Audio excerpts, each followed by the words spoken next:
Hello दोस्तों, novel edit channel में आपका स्वागत है। आई होप आप लोग स्टोरी एंजॉय करेंगे। अध्याय 581। फिर उसने खाद्य और पेय विभाग से संपर्क किया, जहां उसने उन्हें बॉस को दिए जाने वाले सर्वोत्तम गुणवत्ता वाले भोजन से भरी एक मेज तैयार करने के लिए कहा। ये खबर कि सबसे शक्तिशाली बॉस साहिल खुराना गोल्डन लीफ होटल में था, जल्द ही पूरे होटल में फैल गई।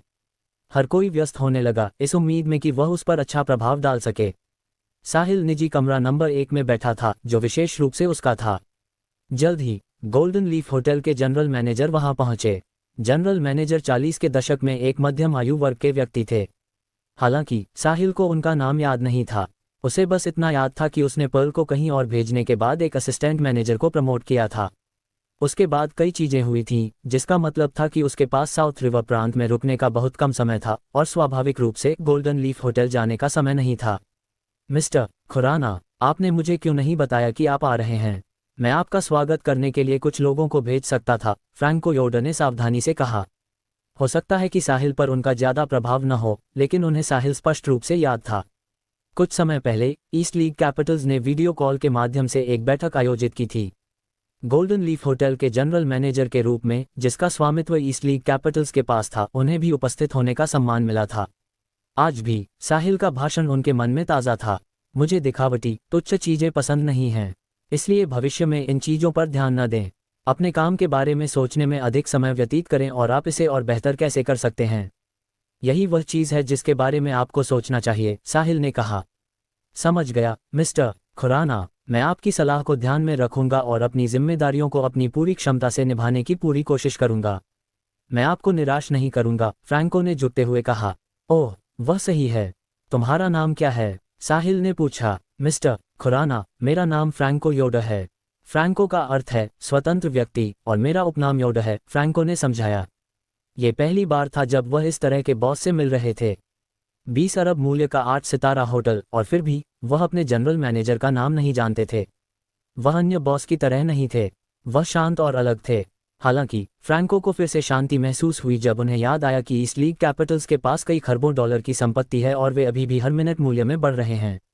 उस युवा बॉस के लिए 20 अरब डॉलर शायद वैसा ही महसूस होता होगा जैसे 10 या 20 डॉलर उन्हें महसूस होते हैं। शायद ऐसे कई उदाहरण थे जहां वह ये भी नहीं जानते थे कि उनके व्यवसाय उनके लिए लगातार आय उत्पन्न कर रहे थे। फ्रैंको, मेरी 2 मौसियों साली लो और डायना खुराना के परिवार कैसा कर रहे हैं? ईमानदार रहें और कहानी को सजाने की कोशिश न करें। मुझे चापलूसी पसंद नहीं है, मुझे सच सुनना पसंद है। मिस्टर खुराना, आपकी दोनों मौसियों के परिवार उत्कृष्ट हैं।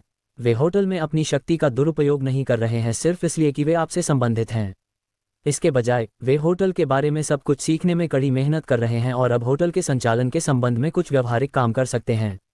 क्या आपको लगता है कि अगर उन्हें अब इसका प्रभारी बनाया जाए तो वे होटल के संचालन को बनाए रखने में सक्षम होंगे? दूसरे शब्दों में, क्या आपको लगता है कि होटल का प्रदर्शन सुधरेगा या गिरेगा? मुझे नहीं लगता कि इसका प्रदर्शन गिरेगा। सुधारों के लिए वे कम ध्यान देने योग्य हो सकते हैं, लेकिन मुझे नहीं लगता कि यह बहुत बड़ी समस्या होगी। आखिरकार होटल पहले से ही सही रास्ते पर है, इसे बस संचालन बनाए रखने की जरूरत है, फ्रैंको ने कहा। उस समय उन्होंने मन ही मन एक आह भरी। अच्छे दिन आखिरकार खत्म होने वाले थे। उन्हें लंबे समय से पता था कि वे केवल एक अस्थायी जनरल मैनेजर थे। मिस्टर खुराना के रिश्तेदार उनके होटल के संचालन से परिचित होने के बाद उनकी जगह ले लेंगे। निश्चित रूप से उनका अनुमान सही था, फिर भी वे इसके बारे में कुछ नहीं कर सकते थे। आखिरकार वे उनके रिश्तेदार थे, कोई और भी यही करता। उनके लिए बॉस का विश्वास पूरी तरह से हासिल करना असंभव था, चाहे उनका प्रदर्शन कितना भी उत्कृष्ट क्यों न हो। इसके अलावा वह पर्ल की तरह नहीं थे, जो सक्षम, युवा और सुंदर थीं। बॉस का विश्वास हासिल करने के बाद वह ईस्ट लीग कैपिटल्स की जनरल मैनेजर बन गई थी और अब उनकी कुल संपत्ति कई 100 अरब डॉलर थी। उन्हें बस इतनी उम्मीद थी कि बॉस उन्हें नौकरी से नहीं निकालेंगे। अगर वे असिस्टेंट मैनेजर के अपने पद पर वापस जा सकें और अपने रिश्तेदारों की सहायता कर सके तो उन्हें खुशी होगी। ठीक है, आज की मेरी यात्रा की योजना होटल को मेरी मौसी को सौंपने की है। तुम क्या सोचते हो? साहिल ने पूछा। मिस्टर खुराना, मेरी कोई राय नहीं है। मैं हैंडओवर पूरा करूंगा और आज से उनकी सहायता करने की पूरी कोशिश करूंगा ताकि यह सुनिश्चित हो सके कि होटल का प्रदर्शन लगातार बढ़ता रहे, फ्रैंको ने उत्तर दिया। अध्याय 582। साहिल ने अपने सामने खड़े मध्यम आयु वर्ग के व्यक्ति को देखा। बोलने के बाद वह फ्रैंको को देखने के लिए अपनी दिमागी शक्ति का उपयोग कर रहा था। यदि फ्रैंको ने नाराजगी या किसी अन्य समान भावना के लक्षण दिखाए होते तो कोई रास्ता नहीं था कि साहिल उसे अपने पास रखता। हालांकि फ्रैंको ने अभी अभी घबराहट के लक्षण दिखाए थे। वह शायद चिंतित थे कि उन्हें निकाल दिया जाएगा। यही वजह है कि उन्होंने जोर दिया कि वे होटल के प्रबंधन में अपनी मौसी की सहायता करेंगे। साहिल के लिए किसी को काम पर रखने में उसकी क्षमता सबसे महत्वपूर्ण कारक नहीं थी। उनके लिए सबसे महत्वपूर्ण बात उनका रवैया था। चाहे वे कितने भी सक्षम क्यों न हों, यदि उनका दिल सही जगह पर नहीं होता तो वह उन्हें काम पर नहीं रखता। ऐसा इसलिए था क्योंकि वह अन्य बॉस से अलग था। अन्य बॉस आपकी खामियों पर आंख मूंद लेते थे यदि आप काफ़ी सक्षम होते और उनके लिए पैसा कमाने में सक्षम होते। हालांकि साहिल को ऐसा करने की ज़रूरत नहीं थी। उसे आपके द्वारा उसके लिए पैसा बनाने की ज़रूरत नहीं थी क्योंकि उसके पास पहले से ही इतना पैसा था कि वह उसे खर्च करना खत्म नहीं कर सकता था। तो और अधिक पैसा कमाना जारी रखने का क्या मतलब था? फ्रैंको ने अभी अच्छा प्रदर्शन किया था। साहिल उसे प्रमोशन दिलाने पर विचार कर सकता था।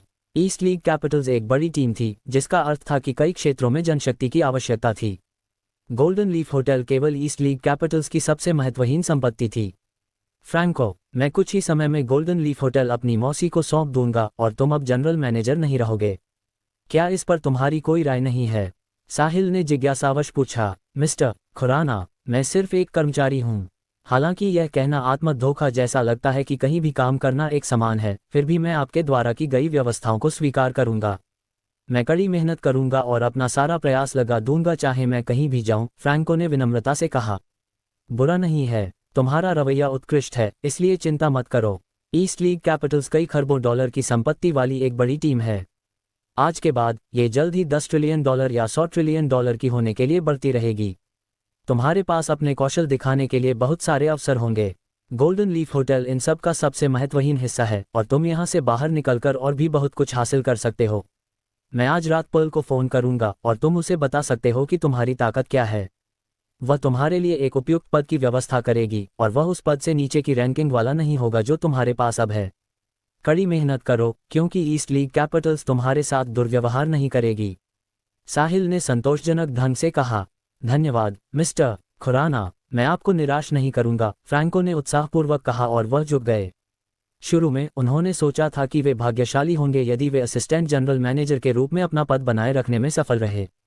उन्होंने कभी प्रमोशन पाने की उम्मीद नहीं की थी।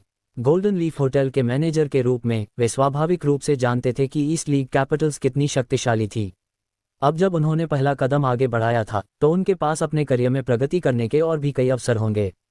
ठीक है, जाओ मेरी आंट साली और दूसरों को यहाँ ले आओ। जी हाँ मिस्टर खुराना। जल्द ही साली और डायना अपने परिवारों के साथ पहुंची। साहिल, तुम वापस कब आए? तुमने मुझे फ़ोन क्यों नहीं किया? जैसे ही साली अंदर आए उसने पूछा। वह सही है साहिल, तुम इतने समय से वापस नहीं आए हो। तुम्हारा व्यवसाय फल फूल रहा होगा, लेकिन ये भी सुनिश्चित करो कि तुम अपने स्वास्थ्य का भी ख्याल रखो, डायना ने कहा। उन्हें छोड़कर बाकी सभी लोग डरे सहमे चल रहे थे और उन्होंने कुछ भी कहने की हिम्मत नहीं की। जैसे जैसे उन्होंने साहिल की क्षमताओं के बारे में सीखा, साली और डायना को छोड़कर हर कोई साहिल से डरने लगा था। उनकी सामाजिक स्थिति में भारी अंतर ने उन्हें तेजी से खुद को विनम्र बना दिया था। साली और डायना ही दो लोग थे जिनका मानना था कि साहिल चाहे कितना भी निपुण क्यों न हो जाए, हमेशा उनका भतीजा रहेगा। इसके अलावा उन्होंने महसूस किया कि उन्होंने कभी साहिल के साथ दुर्व्यवहार नहीं किया था और जब वे उसके बुजुर्ग थे तो उन्हें जी हजूर करने की कोई आवश्यकता नहीं थी। आंट साली, आंट डायना, कृपया बैठिए। मैं भी अभी वापस आया हूँ। मैं हाल ही में कैपिटल सिटी के मामलों में व्यस्त रहा हूँ और मेरे पास मिलने के लिए लौटने का समय नहीं था, साहिल ने खड़े होकर कहा। वह अपनी आंट साली और आंट डायना के अलावा किसी के भी सामने नखरे दिखा सकता था।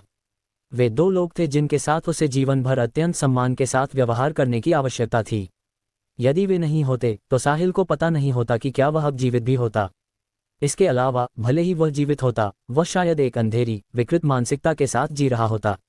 अध्याय 583। तुम इस बार यहाँ कितने समय तक रुकोगे?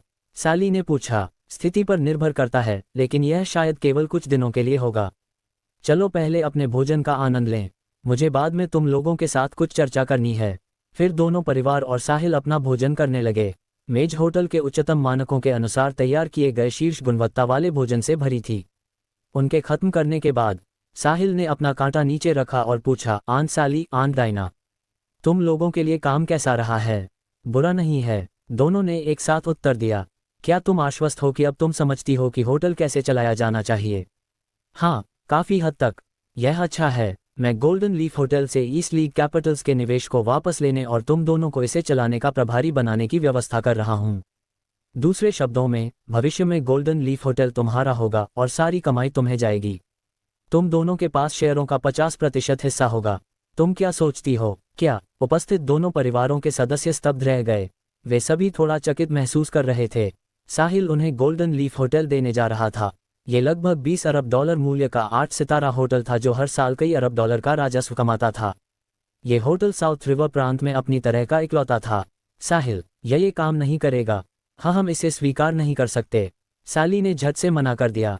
अब उन्हें हर महीने अपने वेतन के रूप में कई लाख डॉलर मिलते थे और यह उनके लिए पर्याप्त से अधिक था। वे साहिल से और अधिक नहीं ले सकते थे। साहिल, हम इसे स्वीकार भी नहीं कर सकते। चीजें वैसी ही ठीक हैं जैसी वे अभी हैं।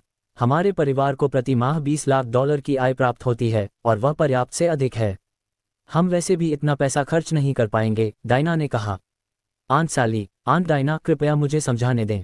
तुम लोग पिछले कुछ समय से यहाँ काम कर रही हो और तुम्हें ईस्ट लीग कैपिटल्स की शक्तियों की समझ होनी चाहिए। इस होटल का मेरे लिए कोई मतलब नहीं है। तुम मेरी सबसे करीबी रिश्तेदार हो और तुमने मुझे आज जो मैं हूँ उसे बनाने में बड़ी भूमिका निभाई है। इसलिए तुम्हें इसे स्वीकार करना चाहिए। यदि नहीं तो मैं खुद के साथ नहीं रह पाऊंगा। खैर, साली और डायना ने एक दूसरे को देखा। ठीक है, तब हम इसे स्वीकार करेंगे। साहिल, तुम करियर के लिहाज से अब बहुत अच्छा कर रहे हो, लेकिन इतनी मेहनत मत करो कि तुम खुद को थका लो। यदि तुम्हें भविष्य में कभी इस होटल की आवश्यकता हो तो हम इसे पल भर में वापस करने के लिए तैयार रहेंगे। इसे हमारे द्वारा तुम्हारे लिए एक वैकल्पिक मार्ग के रूप में देखभाल करने में मदद करने के रूप में सोचो। व्यापार की दुनिया एक युद्ध क्षेत्र की तरह है और मैंने ऐसे कई उदाहरण सुने हैं जहां महाअरबपतियों ने पलक झपकते ही अपनी पूरी संपत्ति खो दी। तुम्हें सावधान रहना होगा। ये हमेशा तुम्हारा घर रहेगा। ठीक है, मैं जानता हूं तुम्हारा क्या मतलब है, साली। उस स्थिति में मैं बाद में अपने वकील को ईस्ट लीग कैपिटल्स को गोल्डन लीफ होटल से अलग करने और फिर शेयरों को तुम लोगों में वितरित करने में मदद करने के लिए भेजूंगा। डायना और साली के अलावा उपस्थित अन्य सभी लोग थोड़े कांप रहे थे। अभी तक उनके परिवारों की कुल संपत्ति अभी भी कई लाख डॉलर तक सीमित थी। हालांकि आज के बाद उनकी कुल संपत्ति बढ़कर कई अरब डॉलर हो जाएगी। इस परिमाण की छलांग एक वास्तविक चमत्कार देखने से भी अधिक चमत्कारिक थी। आज से उनकी पहचान भी अलग होगी। साहिल के निर्देशों के तहत प्रक्रियाएं जल्दी पूरी कर ली गईं। एक दोपहर के भीतर ही सब कुछ संभाल लिया गया। उस क्षण से गोल्डन लीफ होटल अब ईस्ट लीग कैपिटल्स का हिस्सा नहीं रहा। इसके बजाय ये साली लो और डायना खुराना का था। बेशक मात्र 20 अरब डॉलर की संपत्ति साहिल के लिए कुछ भी नहीं थी। उसके लिए पैसा महज एक सांसारिक वस्तु थी। किसी की क्षमताएं वह चीज थी जो वास्तव में उनकी अपनी होती थी। इस प्रकार अब सबसे महत्वपूर्ण काम कड़ी मेहनत करना और अपनी ताकत में सुधार करना था। अध्याय 584। अगले दिन साहिल ने ब्रेक लिया। रात के दौरान उसके विलासिता अंक लैविश पॉइंट्स 3000 के आंकड़े को पार कर गए थे। उसने अपनी काया फजीक को बढ़ाने के लिए सभी 3000 विलासिता अंक खर्च करने में संकोच नहीं किया। उसकी काया, जो शुरू में गॉड लेवल 3 पर थी, तुरंत बढ़कर गॉड लेवल 6 हो गई। ऐसा महसूस हुआ जैसे उसकी ताकत फिर से बड़े पैमाने पर बढ़ गई है। अब वह अन्य गॉड रैंक संरक्षकों की तुलना में भी अत्यंत शक्तिशाली था। हालांकि अभी मेसन की तरह नहीं, जो इतने अजेय थे कि वे अकेले 9 लोगों से लड़ सकते थे, फिर भी वह सामान्य गॉड रैंक संरक्षकों की तुलना में बहुत अधिक शक्तिशाली था। फिर भी उसकी वास्तविक ताकत को वास्तविक लड़ाइयों में भाग लेने के माध्यम से सत्यापित करने की आवश्यकता होगी। किसी भी तरह से यदि साहिल अब अपने सभी कौशल दिखाता तो वह सभी के मुंह आश्चर्य से खुले छोड़ देता। एक और दिन बीत गया। आज साउथ रिवर प्रांत में लूथर परिवार के घर को उत्सव की सजावट से ढक दिया गया था और हर कोई खुशनुमा मूड में था। साउथ रिवर सिटी के लगभग सभी प्रभावशाली परिवार लूथर परिवार के घर की ओर जा रहे थे। आज ओल्ड मास्टर लूथर के 80वें जन्मदिन का दिन था। ये वह दिन भी था जब लूथर परिवार एक गठबंधन बनाने का नेतृत्व करेगा जो ग्रेग परिवार और निकल्स परिवार के खिलाफ लड़ेगा। ग्रेग परिवार और निकल्स परिवार सेना में शामिल होने के बाद आक्रामक हो गए थे और उन्होंने साउथ रिवर प्रांत पर हावी होने की इच्छा के संकेत दिखाए थे। यहां तक कि साउथ रिवर प्रांत के कैबिनेट मंत्री केड नेल्सन ने भी उन्हें नाराज करने की हिम्मत नहीं की। इससे सभी परिवारों को खतरे का एहसास हुआ। जीवित रहने की किसी भी संभावना के लिए उन्हें पिछली शिकायतों को छोड़ना पड़ा और सेना में शामिल होना पड़ा। आखिरकार निकल्स परिवार बहुत अधिक शक्तिशाली था। भले ही हर कोई सेना में शामिल हो जाए, फिर भी उनके जीतने की संभावना कम थी। हालांकि साउथ रिवर प्रांत के सभी शक्तिशाली परिवारों के संबंध और भी ऊंचे पदों पर बैठे लोगों से थे। यदि हर कोई कड़ी मेहनत करता और सोमोलैंड सरकार का ध्यान आकर्षित करता तो वे ग्रेग परिवार और निकल्स परिवार को रोकने में सक्षम होते। यही कारण था कि वे पहली बार में सेना में शामिल हो रहे थे। उस सुबह जल्दी चार्ल्स और सैंडी पूरी पोशाक में लूथर परिवार की हवेली में दिखाई दिए। वे प्रत्येक शक्तिशाली परिवार के प्रतिनिधि का स्वागत करने के लिए तैयार थे। आमतौर पर घर का मुखिया अपने उत्तराधिकारी के साथ उपस्थित होता था। आज अपने पिता या दादा के साथ लूथर परिवार के घर आए कई युवा सैंडी को देखकर खिल उठे। सैंडी को अभी भी युवा माना जाता था, लेकिन वह पहले से ही बेहद खूबसूरत थी, खासकर अपनी शैली को सुधारने के बाद। अब उसकी छरहरी सुंदर आकृति ने बहुत ध्यान आकर्षित किया। कई घर के मुखिया तो ये भी सोच रहे थे कि यदि लूथर परिवार इस संकट से सुरक्षित बाहर निकल गया तो वे मैचमेकर की भूमिका निभाने के लिए जा सकते हैं और उम्मीद है कि परिवारों के बीच विवाह की व्यवस्था करेंगे। स्वाभाविक रूप से एक से अधिक परिवार थे जो इस बारे में सोच रहे थे। हालांकि इसका मतलब ये भी था कि लूथर परिवार को इस वर्तमान संकट से बाहर निकलने की शर्त को पूरा करना था। यदि उन्होंने ऐसा नहीं किया तो सारी बातें बंद हो जाएंगी। आज लूथर परिवार की युवा पीढ़ी के सभी लोग भी लौट आए थे। इससे कोई फर्क नहीं पड़ता था कि वे सीधे या दूर से ओल्ड मास्टर लूथर से संबंधित थे। वे सभी लौट आए थे क्योंकि वह भी ठीक हुए थे। वर्तमान में लूथर परिवार में अभी तक ऐसा कोई नहीं था जिसने ओल्ड मास्टर लूथर के निर्देशों की अवज्ञा करने की हिम्मत की हो। दोपहर में लूथर परिवार की हवेली के सामने के आंगन में रखी 7 से 8 मेजें भर गईं। हालांकि उनमें से 3 मेजों पर लूथर परिवार के सदस्य बैठे थे। लूथर परिवार बड़ा था, लेकिन इसके कई सदस्य सुखवादी थे। अन्य मेजों पर साउथ रिवर प्रांत के सबसे शक्तिशाली परिवारों के प्रतिनिधि बैठे थे। पुरानी पीढ़ी के लोगों ने मेजें साझा कीं। युवा पीढ़ी के लोगों ने भी मेजें साझा कीं। जब वे अपनी सीटों पर जा रहे थे तो एक छोटी सी घटना हुई। कई उत्तराधिकारी लगभग आपस में लड़ पड़े थे क्योंकि वे सभी सैंडी के बगल में बैठने की कोशिश कर रहे थे। ये दिखाने के लिए काफी था कि सैंडी कितनी लोकप्रिय थी।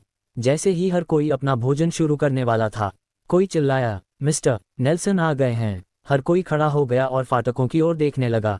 निश्चित रूप से साउथ रिवर प्रांत के कैबिनेट मंत्री केड नेल्सन अंदर आ रहे थे। घर के मुखिया और उनके उत्तराधिकारी तुरंत अपनी सीटों से उठकर उनका अभिवादन करने गए। मिस्टर नेल्सन एक महत्वपूर्ण व्यक्ति थे जिनसे वे शायद ही कभी मिलते थे। हालांकि वह निकल्स परिवार की शक्ति के खिलाफ थोड़े शक्तिहीन थे, फिर भी परिवार उन्हें नाराज करने की हिम्मत नहीं करेंगे। आखिरकार उन्हें सोमरलैंड सरकार का समर्थन प्राप्त था। यदि उनका झगड़ा हुआ तो निकल्स परिवार भी उस दबाव का सामना नहीं कर पाएगा जो सोमरलैंड सरकार उन पर डालेगी। स्वागत है मिस्टर नेल्सन, आपकी उपस्थिति मेरे विनम्र निवास में रोशनी लाती है, रूपर्ट ने कहा जब वह जल्दी से उठे और केड की ओर चले।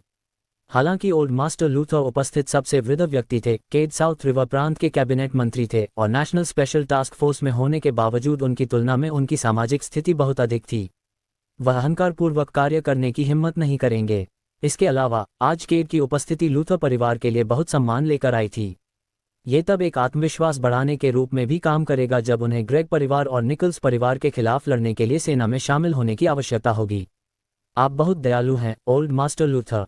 मुझे याद है कि सोमरलैंड की सेवा करते समय आप गंभीर रूप से घायल हो गए थे और लगभग मर गए थे। मैं आपके सम्मानजनक कार्यों से बहुत प्रभावित हूँ, केड ने विनम्रता से उत्तर दिया। वह साहिल के निर्देश पर व्यवस्था बनाए रखने के लिए लूथर परिवार के घर आए थे। आम नागरिकों को मार्शल आर्ट चिकित्सकों के बारे में जानने की अनुमति नहीं थी। हालांकि लूथर परिवार की हवेली एक पहाड़ की चोटी पर थी। जो लोग पास में रहने का खर्च उठा सकते थे वे रिवर सिटी के शक्तिशाली और प्रभावशाली लोग थे। तथाकथित आम नागरिक यहाँ नहीं होंगे, जिससे किसी भी प्रतिबंध की बहुत कम आवश्यकता थी। आप मेरी बहुत प्रशंसा करते हैं मिस्टर नेल्सन, कृपया अपनी सीट लें, ओल्ड मास्टर लूथर ने इशारा करते हुए कहा। जैसे ही केड रास्ते से नीचे गए, घर के सभी मुखियाओं ने बारी बारी से अभिवादन किया। शुभ दिन मिस्टर नेल्सन, शुभ दिन मिस्टर नेल्सन, शुभ दिन मिस्टर नेल्सन। केड ने बारी बारी से उन सभी का अभिवादन किया। वह इनमें से कई लोगों को जानते थे। यदि वे सेना में शामिल हो जाते तो वे एक अत्यंत शक्तिशाली टीम होते, लेकिन निकल्स परिवार की तुलना में यह अभी भी पर्याप्त नहीं होता। जब दो ताकतें टकराती हैं तो सबसे पहले उनके कुलीन सदस्यों के युद्ध कौशल की तुलना की जाती है। यदि उनके कुलीन सदस्य समान रूप से या लगभग समान रूप से शक्तिशाली होते तो वे उनके कमान के तहत लोगों की शक्तियों की तुलना करते। हालांकि यदि उनके कुलीनों का कभी सफाया हो गया तो उनके पास अपने हमलावर पर पासा पलटने का कोई मौका नहीं होगा। यही कारण था कि साउथ रिवर प्रांत के बहुत सारे शक्तिशाली परिवार अब निकल्स परिवार से डरते थे। ऐसा इसलिए था क्योंकि उत्तरार्ध के कुलीनों के पास शानदार युद्ध कौशल था और कई शीर्ष पीक ड्रैगन रैंकर्स थे। हालांकि पूरे साउथ रिवर प्रांत में एक भी शीर्ष ड्रैगन रैंकर नहीं था। केड मुख्य मेज की ओर चले गए। इस मेज पर बैठे लोग साउथ रिवर प्रांत के सबसे शक्तिशाली परिवारों के मुखिया थे। कृपया अपनी सीट लें mister Nelson, old master Luther ने कहा। मुख्य मेज के सिर पर वाली सीट अभी भी खाली थी। केड ही इकलौते व्यक्ति थे जिन्हें वहां बैठने का अधिकार था। यहां तक कि ओल्ड मास्टर लूथर भी यदि वहां बैठते तो असंतोष फैल जाता। आखिरकार ओल्ड मास्टर लूथर बूढ़े थे और उनकी पहले की गंभीर चोटों का मतलब था कि वे अब अपने चरम पर नहीं थे। हालांकि केड ने सीट पर नजर डाली और उसके बगल वाली कुर्सी पर बैठ गए। तथ्य यह है कि वह मेज के सिर पर नहीं बैठे थे ने सभी को चौंका दिया। कृपया मिस्टर नेल्सन सम्मान की सीट लें, पास खड़े अन्य घर के मुखियाओं ने एक साथ पुकारा। अध्याय 585। कृपया आज मेरी चापलूसी न करें। ये वह सीट है जिसे लेने की हिम्मत मैं आज नहीं करूंगा। केड ने मुस्कुराते हुए कहा। क्या मजाक है, एमपी खुराना जल्द ही आने वाले थे। यदि वे ये सीट लेते तो जब साहिल बाद में आते तो वे कहाँ बैठते? क्या वे सिर्फ अपने लिए मुसीबत को आमंत्रित नहीं कर रहे होंगे? आज ओल्ड मास्टर स्टेफानी, जिन्हें मेसन स्टेफानी के नाम से जाना जाता है, शायद सोमोलैंड में एकमात्र व्यक्ति थे जिनके पास साहिल से अधिक शक्ति थी। अन्य दो गॉड रैंक संरक्षक अब्राहम और डर्क शायद साहिल को पछाड़ने में सक्षम नहीं होंगे। मिस्टर नेल्सन, आप मजाक कर रहे होंगे। जब आप भी इसे लेने की हिम्मत नहीं करते तो इस सीट को लेने की हिम्मत और कौन करेगा? ओल्ड मास्टर लूथर ने कहा। वह सही है मिस्टर नेल्सन, ये सीट आपके लिए है। जब आप भी इसे लेने की हिम्मत नहीं करते तो हम में से किसके पास ये सीट लेने का अधिकार होगा? बस बहुत हुआ, कृपया मुझे समझाने की कोशिश करना बंद करें। मैं आज ये सीट लेने की हिम्मत नहीं करूंगा, चाहे आप कुछ भी कहें। जहां तक इस बात का सवाल है कि सीट पर किसका अधिकार होगा, खैर आपको जल्द ही पता चल जाएगा, केड ने कहा। ये सुनकर हर कोई चौंक गया। क्या आज एक और महत्वपूर्ण व्यक्ति उपस्थित होने वाला था? यदि वह कोई ऐसा व्यक्ति था जिसका केड इतना सम्मान करते थे, वे निश्चित रूप से कोई साधारण व्यक्ति नहीं होंगे। वह आखिर कौन था? क्या साउथ रिवर प्रांत में ऐसा कोई महत्वपूर्ण व्यक्ति था, या शायद वह सरकार का कोई प्रतिनिधि था? जबकि हर कोई अभी भी यह अनुमान लगाने की कोशिश कर रहा था कि कौन सा प्रसिद्ध व्यक्ति आने वाला है। फाटकों से कुछ और लोग अंदर आए। नेता एक मध्यम आयु वर्ग का व्यक्ति था जो अपने 50 के दशक में लग रहा था। उसके पीछे दो बुजुर्ग और कई युवा थे। हर कोई अजनबियों को जिज्ञासा से देख रहा था। आमतौर पर इस तरह के भोज में कोई जितना देर से आता था वह उतना ही शक्तिशाली होता था। निचली सामाजिक स्थिति वाले लोग आमतौर पर जल्दी पहुंचते थे। हालांकि इन लोगों ने केड के बाद आने की हिम्मत की। क्या उन्हें पता नहीं था कि चीजें कैसे काम करती हैं, या वे अत्यंत शक्तिशाली लोग थे? केड की आंखें तब सिकुड़ गईं जब उन्होंने समूह को देखा। साउथ रिवर प्रांत के कैबिनेट मंत्री के रूप में वे स्वाभाविक रूप से जानते थे कि वे लोग कौन थे। सबसे आगे खड़े व्यक्ति ने कुछ दिन पहले ही उनसे मुलाकात की थी और उन्हें अपने पक्ष में करने की कोशिश की थी। ये लोग निकल्स परिवार से थे, जो साउथ रिवर प्रांत के सभी परिवारों के बीच हाल ही में आतंक पैदा करने के लिए जिम्मेदार थे। उनके नेता फ्रैंकलिन निकल्स थे, जो निकल्स परिवार के मुखिया और एक अत्यंत शक्तिशाली शीर्ष ड्रैगन रैंकर थे।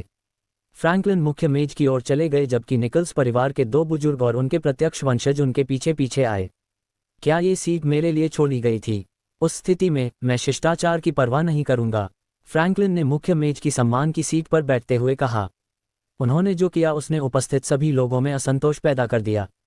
ये लोग साउथ रिवर प्रांत के सबसे शक्तिशाली परिवारों के मुखिया थे और उन सभी के पास तीव्र संज्ञानात्मक कौशल था। केड ने जिस तरह से प्रतिक्रिया दी थी उससे वे बता सकते थे कि वे वह शक्तिशाली व्यक्ति नहीं थे जिसका केड इंतजार कर रहे थे। यदि वे होते तो केड उनका स्वागत करने के लिए पहले ही खड़े हो गए होते।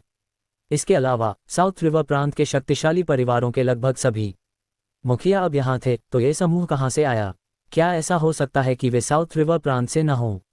जब कोई साउथ रिवर प्रांत में हो तो किसी अन्य प्रांत का कोई व्यक्ति मेज पर सम्मान की सीट लेने की हिम्मत कैसे कर सकता है? क्या इस व्यक्ति के दिमाग में कुछ गड़बड़ थी?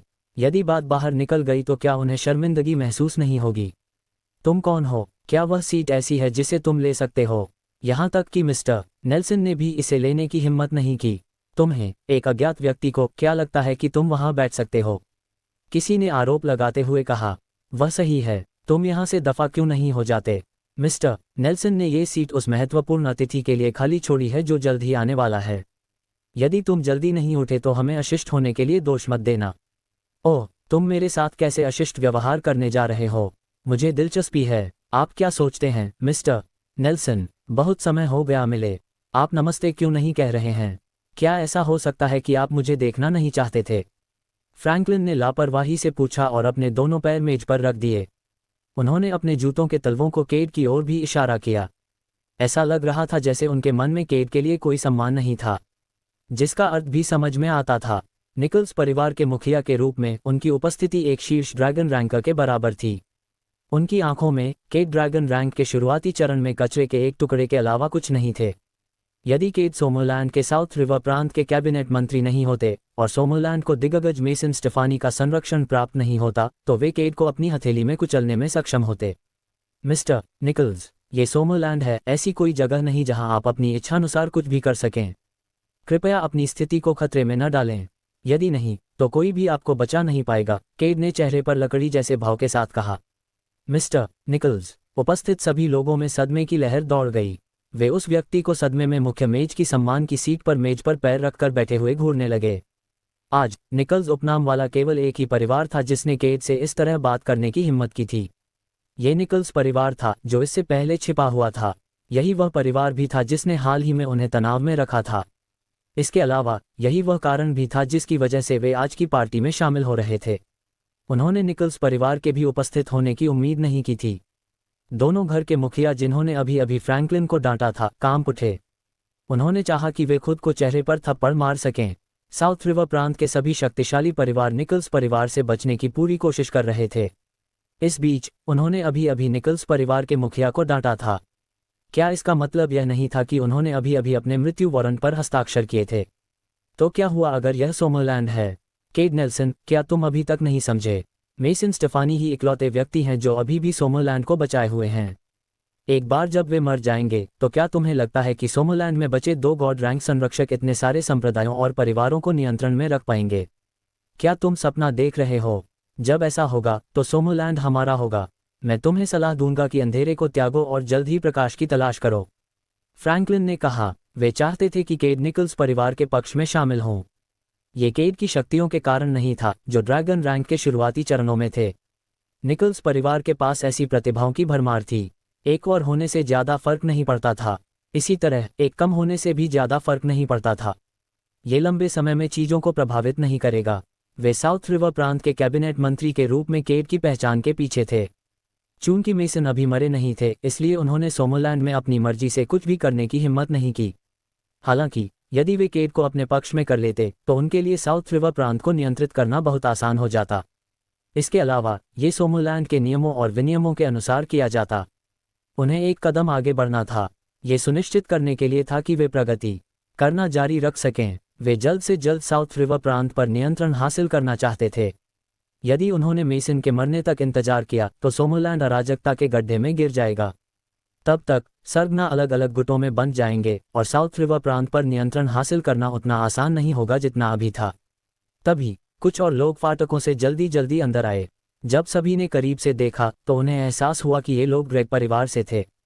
ग्रेग परिवार द्वारा निकल्स परिवार को ये बताने के बाद कि लूथर परिवार आज जन्मदिन की पार्टी की मेजबानी कर रहा है और साउथ रिवर प्रांत के सभी शक्तिशाली परिवारों को आमंत्रित किया गया है, निकल्स परिवार तुरंत अपने लोगों के साथ पार्टी के लिए निकल पड़ा था। ग्रेग परिवार भी दौड़कर आया था, लेकिन वे अभी भी निकल्स परिवार से एक कदम पीछे थे। वे पहुंचने के बाद फ्रैंकलिन के पीछे खड़े हो गए और यह स्पष्ट कर दिया कि वे निकल्स परिवार के आदेशों पर काम करते थे। अब उनकी मेज ने सबका ध्यान आकर्षित किया। हर कोई आगे बढ़ गया, ये जानने की कोशिश कर रहा था कि क्या हो रहा है। अध्याय 586। फ्रैंकलिन ने जो कहा उसे सुनकर केट शुरू में आग बबूला हो गए थे। हालांकि फिर उन्हें याद आया कि एमपी खुराना जल्द ही आने वाले थे और निकल्स परिवार पर हमला करने वाले थे ताकि वे उनका उपयोग सोमरलैंड में परेशानी पैदा करने का इरादा रखने वाले अन्य छिपे हुए परिवारों के खिलाफ चेतावनी के रूप में कर सकें। निकल्स परिवार इतिहास बनने वाला था। उन्हें उस व्यक्ति के प्रति द्वेष क्यों रखना चाहिए जो मृत्यु के इतने करीब था? इसलिए वे मुस्कुराए और बोले, मिस्टर निकल्स, यदि निकल्स परिवार आज जीवित बचने के बाद फिर से मुझसे बात करने आ सकता है तो मैं शायद आपको हाँ कह दूं। ओह, आपका क्या मतलब है, मिस्टर नेल्सन? फ्रैंकलिन ने भ्रमित स्वर में पूछा। आपको बाद में पता चल जाएगा कि मेरा क्या मतलब है। साथ ही यह एक रिमाइंडर है, ये सीट आपके लिए नहीं है। जब असली मालिक आ जाए तो मुझे दोष मत देना कि मैंने आपको चेतावनी नहीं दी थी। फ्रैंकलिन ने अपने पैर नीचे रखे और अपनी आंखें सिकुड़ते हुए केट को घूरने लगे। केट साउथ रिवर प्रांत के कैबिनेट मंत्री थे और कोई बेवकूफ़ नहीं थे। वे बिना किसी कारण के ऐसी बातें नहीं कह रहे होंगे। यदि वे ये बातें कह रहे थे तो निश्चित रूप से ऐसा करने का कोई कारण होगा। तो आखिर कौन आ रहा था? क्या ये सोमरलैंड सरकार का कोई उच्च पदस्थ व्यक्ति हो सकता है? फ्रैंकलिन के मन में डर की लहर दौड़ गई। यदि केड ने सोमरलैंड सरकार के उच्च पदस्थों को आमंत्रित किया होता तो चीजें मुश्किल हो जाती। निकल्स परिवार सभी छिपे हुए परिवारों और संप्रदायों के बीच केवल मध्यम रैंक पर था। यही कारण है कि उन्होंने साउथ रिवर प्रांत को चुना था, जो कम प्रसिद्ध था, अपने लक्ष्य के रूप में। ऐसा करने का उनका कारण ये था कि वे अलग न दिखें और सोमरलैंड सरकार के उच्च अधिकारियों का ध्यान आकर्षित न करें। अब सोमरलैंड सरकार को उन बड़े और प्रसिद्ध प्रांतों पर ध्यान देना चाहिए जो अंतर्राष्ट्रीय शहर भी थे, जैसे कि कैपिटल सिटी और स्प्रिंगफील्ड। उनके पास साउथ रिवर प्रांत पर ध्यान देने की ऊर्जा क्यों होगी, जिसकी रैंकिंग बहुत कम थी? फ्रैंकलिन इसे समझ नहीं पा रहे थे। हालांकि वे जल्द ही स्थिति के साथ सहज हो गए। तो क्या हुआ अगर सोमरलैंड सरकार के उच्च अधिकारी आ रहे थे? निकल्स परिवार कानून के खिलाफ कुछ भी नहीं कर रहा था। वे जो कुछ भी कर रहे थे वह प्रोटोकॉल का पालन कर रहा था। भले ही वे परेशानी पैदा करने वाले थे, यह मेसन के मरने के बाद ही होता। जब तक ऐसा होता तब तक केवल निकल्स परिवार ही परेशानी पैदा करने वाला नहीं होता। इसलिए सोमरलैंड सरकार भी उनके परिवार का कुछ नहीं बिगाड़ सकती थी। चीजों को सोचने के बाद फ्रैंकलिन शांत हो गए। फ्रैंकलिन ने केड को घूरा। हालांकि केड ने उन पर कोई ध्यान नहीं दिया। आप शक्तिशाली हो सकते हैं, लेकिन मेरे पास एक मजबूत समर्थक है। आप मेरा क्या कर सकते हैं? इसके अलावा आज के बाद निकल्स परिवार को मिटा दिए जाने वाले पहले परिवार के रूप में याद किया जाएगा। निकल्स परिवार की उपस्थिति केवल अन्य परिवारों और संप्रदायों के लिए एक उदाहरण के रूप में काम करने के लिए थी। बस इतना ही। केड नेल्सन, क्या तुम्हें लगता है कि तुम मेरे सामने सिर्फ इसलिए लापरवाही से काम कर सकते हो क्योंकि तुम्हें सोमरलैंड सरकार का समर्थन प्राप्त है? क्या तुम नहीं जानते कि मेसन स्टेफानी के समय का अंत निकट है? जब ऐसा होगा तो सोमरलैंड टुकड़ों में बंटने वाला है।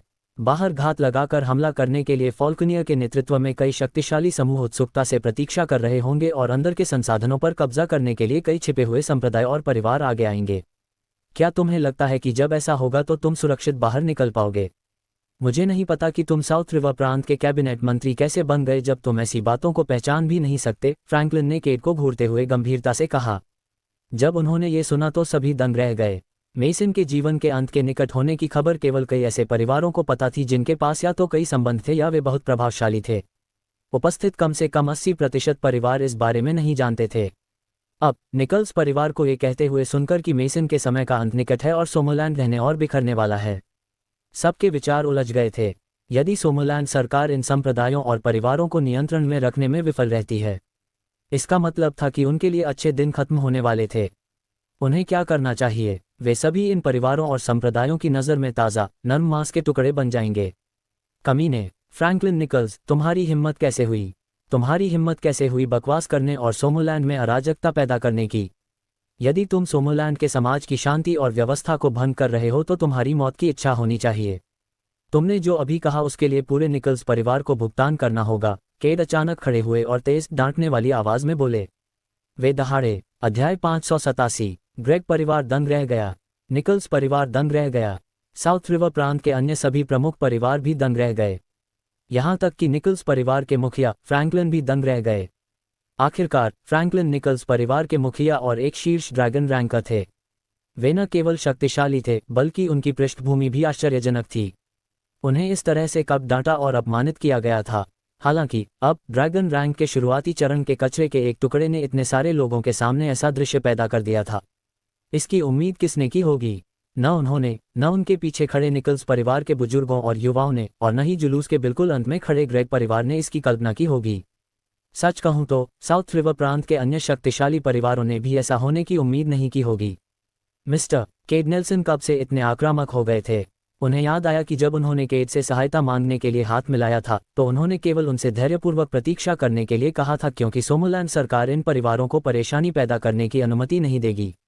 ये स्पष्ट था कि वे निकल्स परिवार को अपमानित करने में अग्रणी भूमिका निभाने के लिए अनिच्छुक थे। फिर भी अब उन्होंने इतने सारे गवाहों के खड़े होने के दौरान निकल्स परिवार के खिलाफ जाने की हिम्मत की।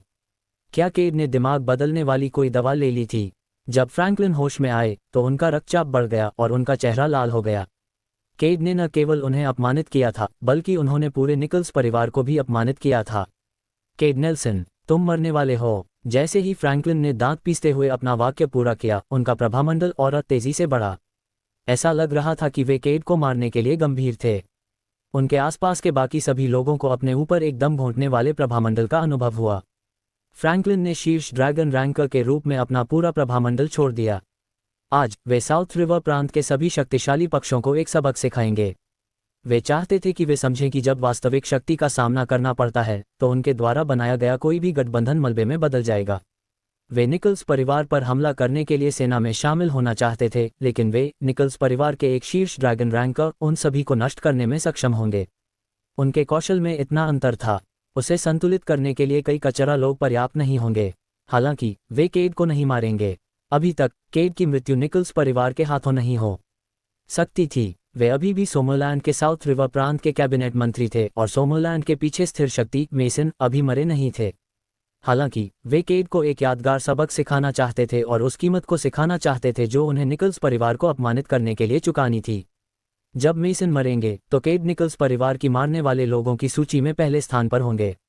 केड ने अब साउथ रिवर प्रांत के कई अन्य परिवारों के सामने निकल्स परिवार को अपमानित करने की हिम्मत की थी। यदि वे नहीं मरे तो निकल्स परिवार साउथ रिवर प्रांत का मजाक बन जाएगा। ये बहुत शर्मनाक होगा। यदि वे नहीं मरे तो निकल्स परिवार भविष्य में साउथ रिवर प्रांत को कैसे नियंत्रित करेगा। इसलिए ये कुछ ऐसा था जिसे वे माफ नहीं कर सकते थे। फ्रैंकलिन के प्रभामंडल के कारण केड का सीना भी थोड़ा कस गया था। एक शीर्ष ड्रैगन रैंकर का प्रभामंडल वास्तव में शक्तिशाली था। ड्रैगन रैंक के शुरुआती चरण में होने वाले व्यक्ति के रूप में वे केवल मुश्किल से ही इसे रोक पा रहे थे। यदि उन्होंने लड़ना शुरू कर दिया तो फ्रैंकलिन द्वारा उन्हें नष्ट किए जाने से पहले वे संभवतः केवल 3 चालें ही चल पाएंगे।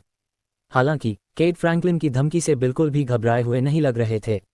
एक कारण था कि उन्होंने फ्रैंकलिन से उस तरह से बात करने की हिम्मत की थी जैसा उन्होंने अभी किया था। वे फाटकों पर नजर रख रहे थे और जब उन्होंने साहिल को अंदर आते देखा तो वे एमपी खुराना के लिए एक प्रदर्शन करना चाहते थे। जैसे ही केड ने फ्रैंकलिन के शीर्ष ड्रैगन रैंकर प्रभामंडल को रोका, उन्होंने जोर से उत्तर दिया, फ्रैंकलिन निकल्स, कोई बात नहीं अगर मैं मर जाऊं। हालांकि सोमरलैंड में अराजकता पैदा करने के बारे में सोचना भी मत। सोमरलैंड कई हजार वर्षों से अस्तित्व में है। इसे सिर्फ इसलिए नष्ट नहीं किया जा सकता क्योंकि कुछ परिवार ऐसा करना चाहते हैं। सब लोग फ्रैंकलिन निकल्स की बकवास न सुने। सोमरलैंड बिल्कुल ठीक है। भले ही ओल्ड मास्टर स्टेफानी अब हमारे साथ न हो, अन्य लोग होंगे जो उनका स्थान लेंगे। केड नेल्सन, मैं वास्तव में सोचने लगा हूं कि तुम्हारी मौत की इच्छा है। अध्याय 588। जैसे ही सभी की सांसें फूलने लगी थीं, एक आलसी सी आवाज गूंजी, रुको, मौत की इच्छा किसकी है? मुझे ऐसा क्यों लग रहा है कि वह निकल्स परिवार है जिसकी मौत की इच्छा है। हर किसी ने तुरंत अपने शरीर से दबाव को गायब होते महसूस किया और वे सभी आवाज के स्रोत की ओर मुड़ गए। उन्होंने देखा कि एक प्रतिष्ठित युवक जो अपने 20वें साल में लग रहा था, चलकर आया। कितना अहंकारी, कितना बेलगाम, कितना बेतुका। फ्रैंकलिन के पीछे खड़े 3 युवक एक ही समय में चिल्लाए और साहिल की ओर उंगली उठाने लगे। वे तीनों निकल्स परिवार में अपनी पीढ़ी के शीर्ष प्रदर्शन करने वाले थे। इसके अतिरिक्त वे निकल्स परिवार के पहले उत्तराधिकारी होने के प्रबल दावेदार भी थे। अभी तक निकल्स परिवार के पहले उत्तराधिकारी का पद खाली था। यदि कोई इस पद को भरना चाहता था, उन्हें एक बड़ी सफलता, ब्रेक थ्रू हासिल करनी होगी।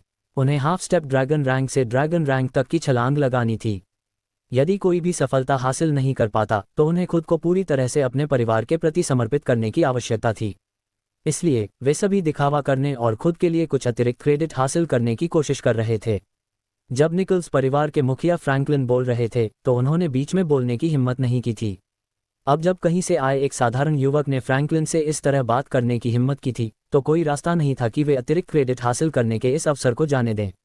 तुम्हें निकल्स परिवार के मुखिया से इस तरह बात करने का साहस कहाँ से मिला? क्या तुम्हारी मौत की इच्छा है? मुझे बताओ, तुम कैसे मरना चाहोगे? मैं इसे तुम्हारे लिए पूरा कर सकता हूँ। तुम्हारे लिए अभी भी अपनी जान खुद लेने में ज़्यादा देर नहीं हुई है। यदि नहीं तो तुम अकेले नहीं होगे जो मरोगे। तुम्हारे परिवार के सदस्य भी इस मामले में घसीटे जाएंगे और तुम्हारे सभी रिश्तेदारों को सामूहिक सजा दी जाएगी। साहिल ने इन लोगों की अनदेखी की। उन्हें अभी उससे बात करने का अधिकार नहीं था। सच कहूं तो साहिल को यह भी नहीं लगा कि निकल्स परिवार के मुखिया फ्रैंकलिन को भी उससे बात करने का अधिकार है। क्या आप निकल्स परिवार की ओर से बोल रहे थे या अपने लिए? साहिल ने फ्रैंकलिन को घूरते हुए पूछा। जब निकल्स परिवार के 3 संभावित उत्तराधिकारियों को एहसास हुआ कि साहिल उन्हें अनदेखा कर रहा है तो उन्होंने तुरंत कार्रवाई की और साहिल की ओर दौड़ पड़े। वे सभी अपने घर के मुखिया को उसे खत्म करने की आवश्यकता पड़ने से पहले साहिल को पकड़ने की कोशिश कर रहे थे। इस तरह वे साबित कर सकते थे कि वे निकल्स परिवार के सबसे अच्छे युवा हैं।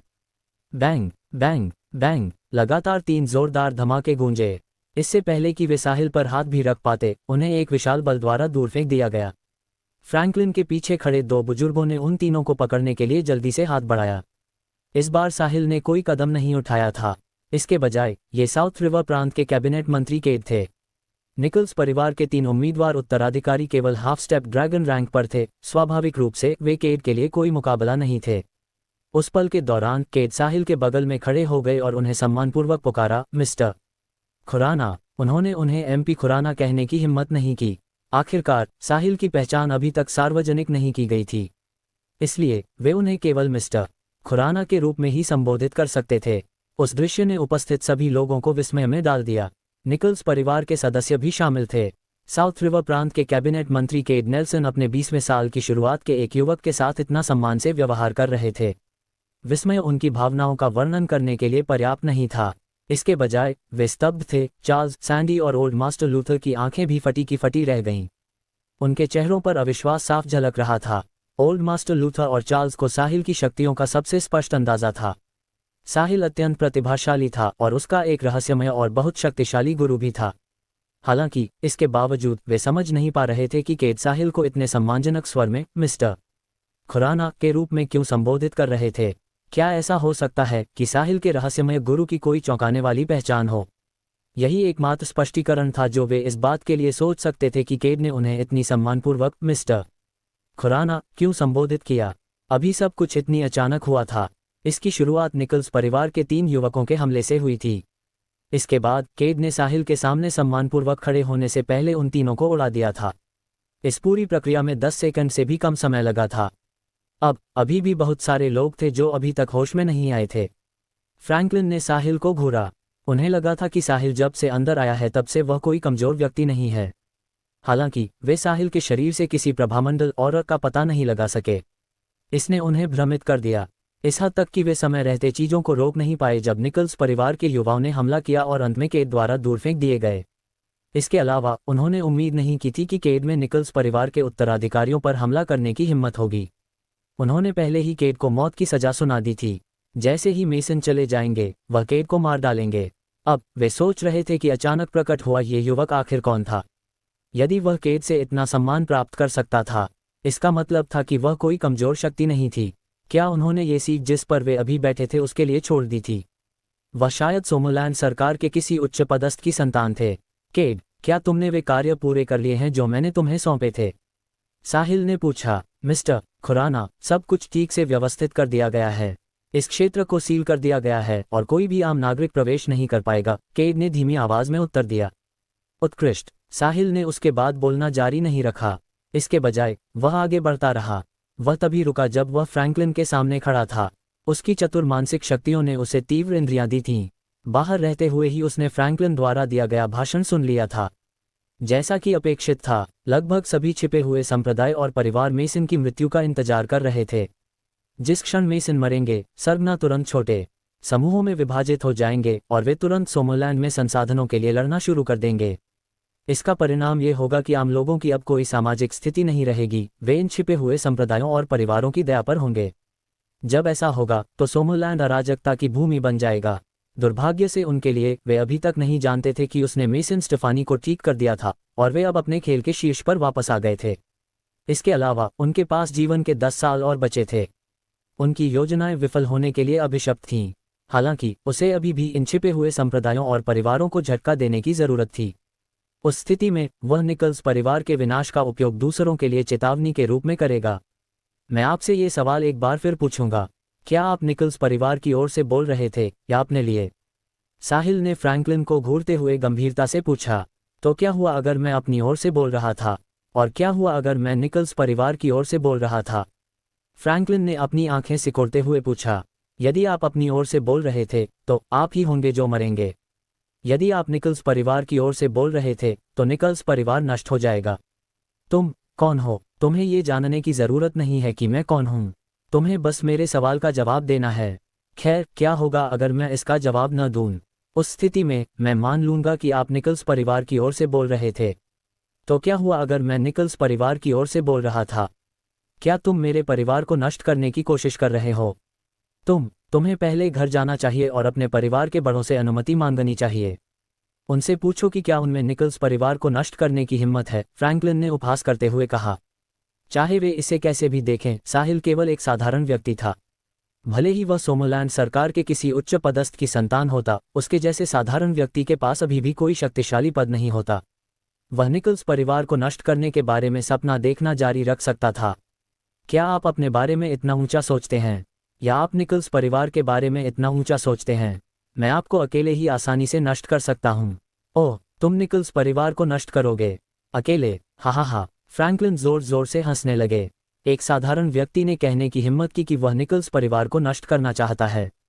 उसकी मौत की इच्छा होनी चाहिए। अध्याय 589। क्या आपकी हंसी खत्म हो गई? साहिल ने चेहरे पर बिना किसी भावना के पूछा। तो क्या हुआ अगर मेरी हंसी खत्म हो गई? और क्या हुआ अगर मेरी हंसी खत्म नहीं हुई? मैं आज आपको आपके परिवार के बड़ों की ओर से एक सबक सिखाऊंगा, ताकि आप सीखें कि अपने बड़ों के साथ सम्मान से व्यवहार करने का क्या मतलब होता है। भले ही फ्रैंकलिन के अपनी बात पूरी करने से पहले ही साहिल ने उन्हें बीच में ही रोक दिया। यदि आपकी हंसी खत्म हो गई है तो आप मर सकते हैं, साहिल ने मुस्कुराते हुए कहा। उसका शरीर पहले से ही ओझल हो रहा था। उपस्थित सभी लोगों को एक पल के लिए अपनी आंखों के सामने धुंधलापन महसूस हुआ। फिर साहिल गायब हो गया। दर्जनों लोगों के देखते ही देखते वह हवा में गायब हो गया था। इसके अलावा निकल्स परिवार के मुखिया फ्रैंकलिन भी उसके साथ गायब हो गए थे। हाँ, वे कहाँ हैं? वे कहाँ गए? वे इतनी अचानक कैसे गायब हो गए? निकल्स परिवार का मुखिया भी चला गया। दो चलते फिरते इंसान अचानक हवा में कैसे गायब हो गए? ये भयानक है। जल्दी सब लोग खोजना शुरू करो। अचानक कोई चिल्लाया, जल्दी देखो, वे आसमान में हैं। सबने अपना सिर आसमान की ओर झुकाया। साहिल हवा में तैर रहा था और वह निकल्स परिवार के मुखिया का गला घोंट रहा था। फ्रैंकलिन सहमी हुई आंखों से साहिल को घूर रहे थे।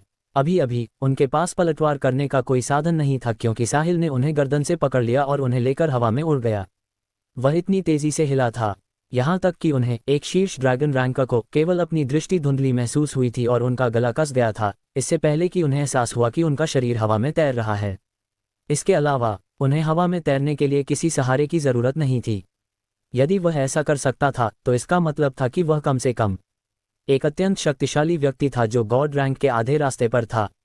वह गॉड रैंक संरक्षक भी हो सकता था। ये कैसे संभव था? उसकी उम्र क्या थी? वह अपने 20वें साल में ही गॉड रैंक के आधे रास्ते पर था, या शायद पहले से ही एक गॉड रैंक संरक्षक था। यह अविश्वसनीय था। फ्रैंकलिन पलटवार करना चाहते थे, हालांकि उन्हें एहसास हुआ कि वे चाहे कितना भी संघर्ष कर लें, वे खुद को साहिल की लोहे जैसी पकड़ से मुक्त नहीं कर सकते थे। उनका गला घोंटा जा रहा था और शरीर में हवा अब प्रवेश नहीं कर पा रही थी।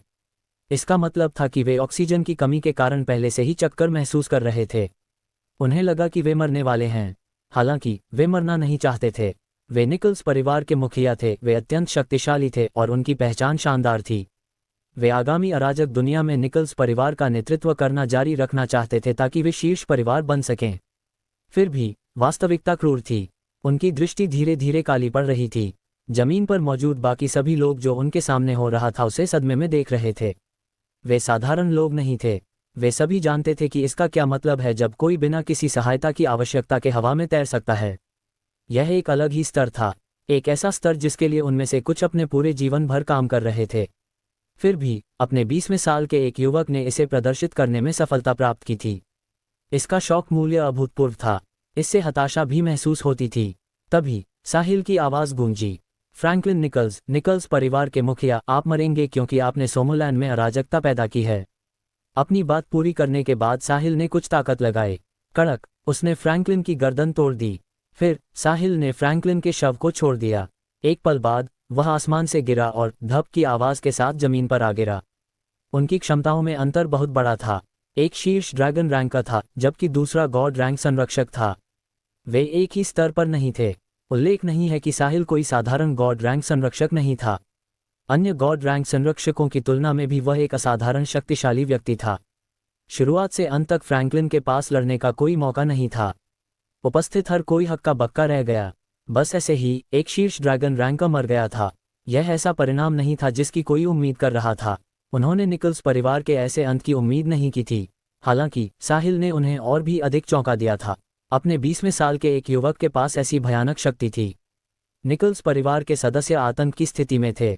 फ्रैंकलिन निकल्स परिवार के 3 शीर्ष ड्रैगन रैंकर्स में से एक थे और फिर भी वे बस ऐसे ही मर गए। उल्लेख नहीं है कि उनके पास पलटवार करने का कोई साधन नहीं था।